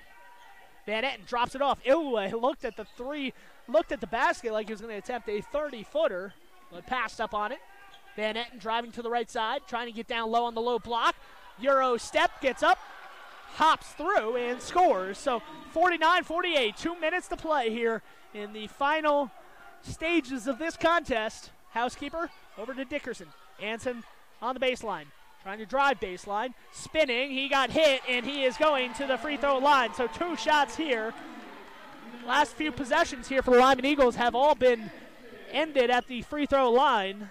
So Lyman's doing a good job of drawing those fouls on Pinedale, getting to the line, getting those opportunities, and most importantly, making those free throws, as Lucas Anson has a chance to tie with 2 free throws incoming. First free throw from Anson is no good, off the rim and out to the right. So Anson has one more opportunity to tie this game. Away in the backcourt, talking to his coach, Eric Orem, getting instructions on offense. Anson, second free throw, banked in. So maybe a higher percentage free throw to bank in a free throw. I know it doesn't look pretty, but it all counts the same. 49-49. Van Etten driving down the baseline. He misses the bunny in close, and a rebound. A foul is committed. I believe it's going to go against Lyman. Yeah, I think they're going to say that a Lyman player went over the back of Van Etten after he missed the shot. The foul was called against Colin Rogers, his third. So to the line goes Van Etten for 2 opportunities. First free throw is good. Van Etten earns himself 1 more at the line. One of those things. Lyman forced a miss from Van Etten. They just couldn't get the rebound. The guard was somehow able to get his own shot, and he makes both. So a 2-point lead and a timeout for Eric Orem. We're going to stay right here. It's a 30-second timeout on mylocalradio.com. Should be a interesting final 200 seconds, 2:01 if you're counting the exact amount of seconds left in this contest. But a game that has gone back and forth. Lyman had the lead for the majority of the first quarter. Pinedale took the lead in the second quarter and has never looked back. Blake Illoway has been huge for this team tonight, especially in that second quarter, to get them that lead, that double-digit lead for the Pinedale Wranglers. And Lyman fought all the way back in the third quarter, wasn't able to take the lead, but in the fourth quarter, they crossed the line, got over the hump, if you will, and took the lead. They trail by 2 right now. Pinedale leading this one 51-49. Pinedale last night, not to keep bringing it up for any Pinedale fans, but losing 54-52. So a very similar contest last night. Eric Orem may be hoping for a different fate in this one. Lyman in the white uniforms has it on offense, trailing by 2, going right to left. Kunzler over to Housekeeper. Dickerson on the right side, throws it inside, and it's taken away. Down the lane goes Van Etten. Van Etten hangs and hits. So another turnover leads to a transition basket right when Lyman cannot afford to turn it over. And now down by 4 are the Eagles with 1:15 to play. Housekeeper picks up his dribble, has to go inside, finds Anson down low. Anson lays it up, and he missed it from 2 feet away. Lucas Anson had everything going for him but the basket. It's been a couple times where Lucas Anson has not found the rhythm from in close, and now Lyman's trailing by 4 with 55 seconds. They're going to need to pressure here because, of course, Pinedale's not going to go out and shoot the ball up by 4, and eventually Kunzler does come out and foul Daniel Gosar, maybe one of those free throw shooters you won't want at the line. He's been pretty accurate from the free throw line today. Chance to get 2 more at the line. Gosar, maybe the announcer's jinx. He misses the first short there, and he'll have one more opportunity to make this a 5-point game with this free throw. Only one Wrangler in the lane to get a potential rebound. That's Colton Hansen. No rebound opportunity. That free throw is good. So 52 seconds to play. 5-point game for the Wranglers as Housekeeper walks it across the timeline. Housekeeper goes to his left to Kunzler. Dickerson's open in the corner. They get it to Dickerson. Open for 3, and he misses it long. And Gosar is able to chase down the rebound. Michael Kunzler chases him down, trying to foul. Kunzler needs the foul, and eventually a timeout is called instead. So with 29 seconds to go, it's a 5-point game for the Pinedale Wranglers, looking to close out this contest, something they were unable to do last night when the Mountain View Buffalo defeated them on their home court. The Lyman Eagles and the Pinedale Wranglers both trying to get their first conference win in 3A Southwest play. 54-49 the score with 29 seconds to go. Every foul on Lyman will result in 2 free throws. And just as I say that, coming to the table is Chase Richards and Alex Bradshaw. So maybe putting in a couple players that do not have the potential to foul out is Kevin Lueck. That would be smart of him. Maybe telling those players to go commit the foul, and then once the Wranglers go to the free throw line, he'll make the substitutions back for a defense to offense substitution. Don't want anybody such as Andrew Housekeeper fouling out here on this possession when you just have to foul. And you can't really be too picky over who you choose to foul. With only 29 on the clock in a 2-possession game, Pinedale, if they went to the free throw line, has a chance to make it a 3-possession game with 2 free throws. 54-49, 29 seconds to play. Inbounding the ball will be Colton Hansen, the 6-foot junior. Lyman able to get the ball inbounds to Gosar. Gosar stepped on the sideline and out of bounds. Gosar sticks his hand up in the air. He did not think that ball, he thought a foul was going to be called, but he did step out of bounds. The ball did go out of bounds, so no foul called, and Lyman gets lucky there. 26.5 to go, a turnover, and the Lyman Eagles need to take advantage of this with 26.5 to go. We're going to take one more break here on MyLocalRadio.com during this 60-second break. Serving Wyoming since 1941, Plains Tire is Wyoming's oldest and largest tire dealer with great locations throughout the state. They'll get you the right tires that offer the best results for your vehicle at the lowest prices, guaranteed. Plus, you can go to any Plains Tire Pro dealer with their nationwide warranty service. And check out their Plains Tire phone app. Come down and see us at Plains Tires on 157 Bear River Drive for all your automotive needs. Hablamos también español.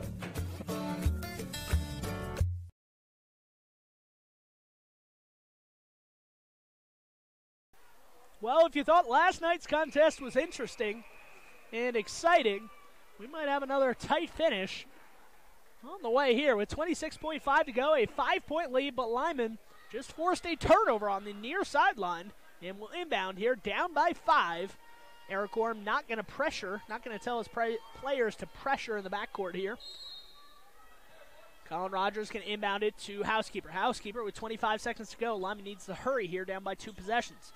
Housekeeper gives it off to Kunzler. Kunzler moving to his right, back to Housekeeper, under 20 to play. Housekeeper steps back for 3. He's going to come up short on this one. Gosar chases down the rebound underneath the basket. Lyman doubling in the backcourt, trying to force a turnover, but instead the ball goes out to Redmond, and time is running out on Lyman's night. And with 6.1, they finally get a foul off, so that might just about do it. A 2-possession game here with 6 seconds to go. An improbable finish would be needed for Lyman to come back in this one. Call Redmond at the line. Chance to make it a 3-possession game and officially put it away, if it's not already. Redmond's first attempt is no good. Rimmed out. 6.1. Another game of opportunities maybe missed. I'm sure Kevin Lueck would tell you that. They had the game tied. They had the ball, and 2 turnovers right in a row. Gave the Wranglers 4 points. That was all they needed. Long 3 attempt there. Long miss, and chased down by Blake Ilway. And it's fitting that Ilway winds up with the ball in his hands as the clock runs out. 55-49 the final score. The Pinedale Wranglers finished the weekend 1-1 in 3A Southwest play. The Lyman Eagles 0-2. Kevin Lueck will go back to the drawing board knowing that this was a game that he could have won and came oh so close. So Kevin Lueck's squad loses to Big Piney on Friday, cannot get over the hump and defeat Pinedale on Saturday, and that will do it for us here. Our coverage from MyLocalRadio.com. Thank you for tuning in on this Saturday evening. Make sure you drive home safely if you're going anywhere. Roads might still be slick out there, and enjoy your weekend. And if you're into that, enjoy the NFL playoffs tomorrow. I'm a Rams fan, so I'm going to say go Los Angeles Rams. So that's going to do it for our broadcast here from MyLocalRadio.com in Uintah County, where Lyman girls defeat the Pinedale girls, and the boys fall just shy of defeating the Pinedale Wrangler boys for the 2nd time this season. That's going to do it for us here. Signing off, I'm Sean Bennett. Join us this week when Rich will play the Lyman girls basketball team. That will be live on mylocalradio.com. I'll have the broadcast of that game, as well as Ryan Steinekert for the Rich Rebels.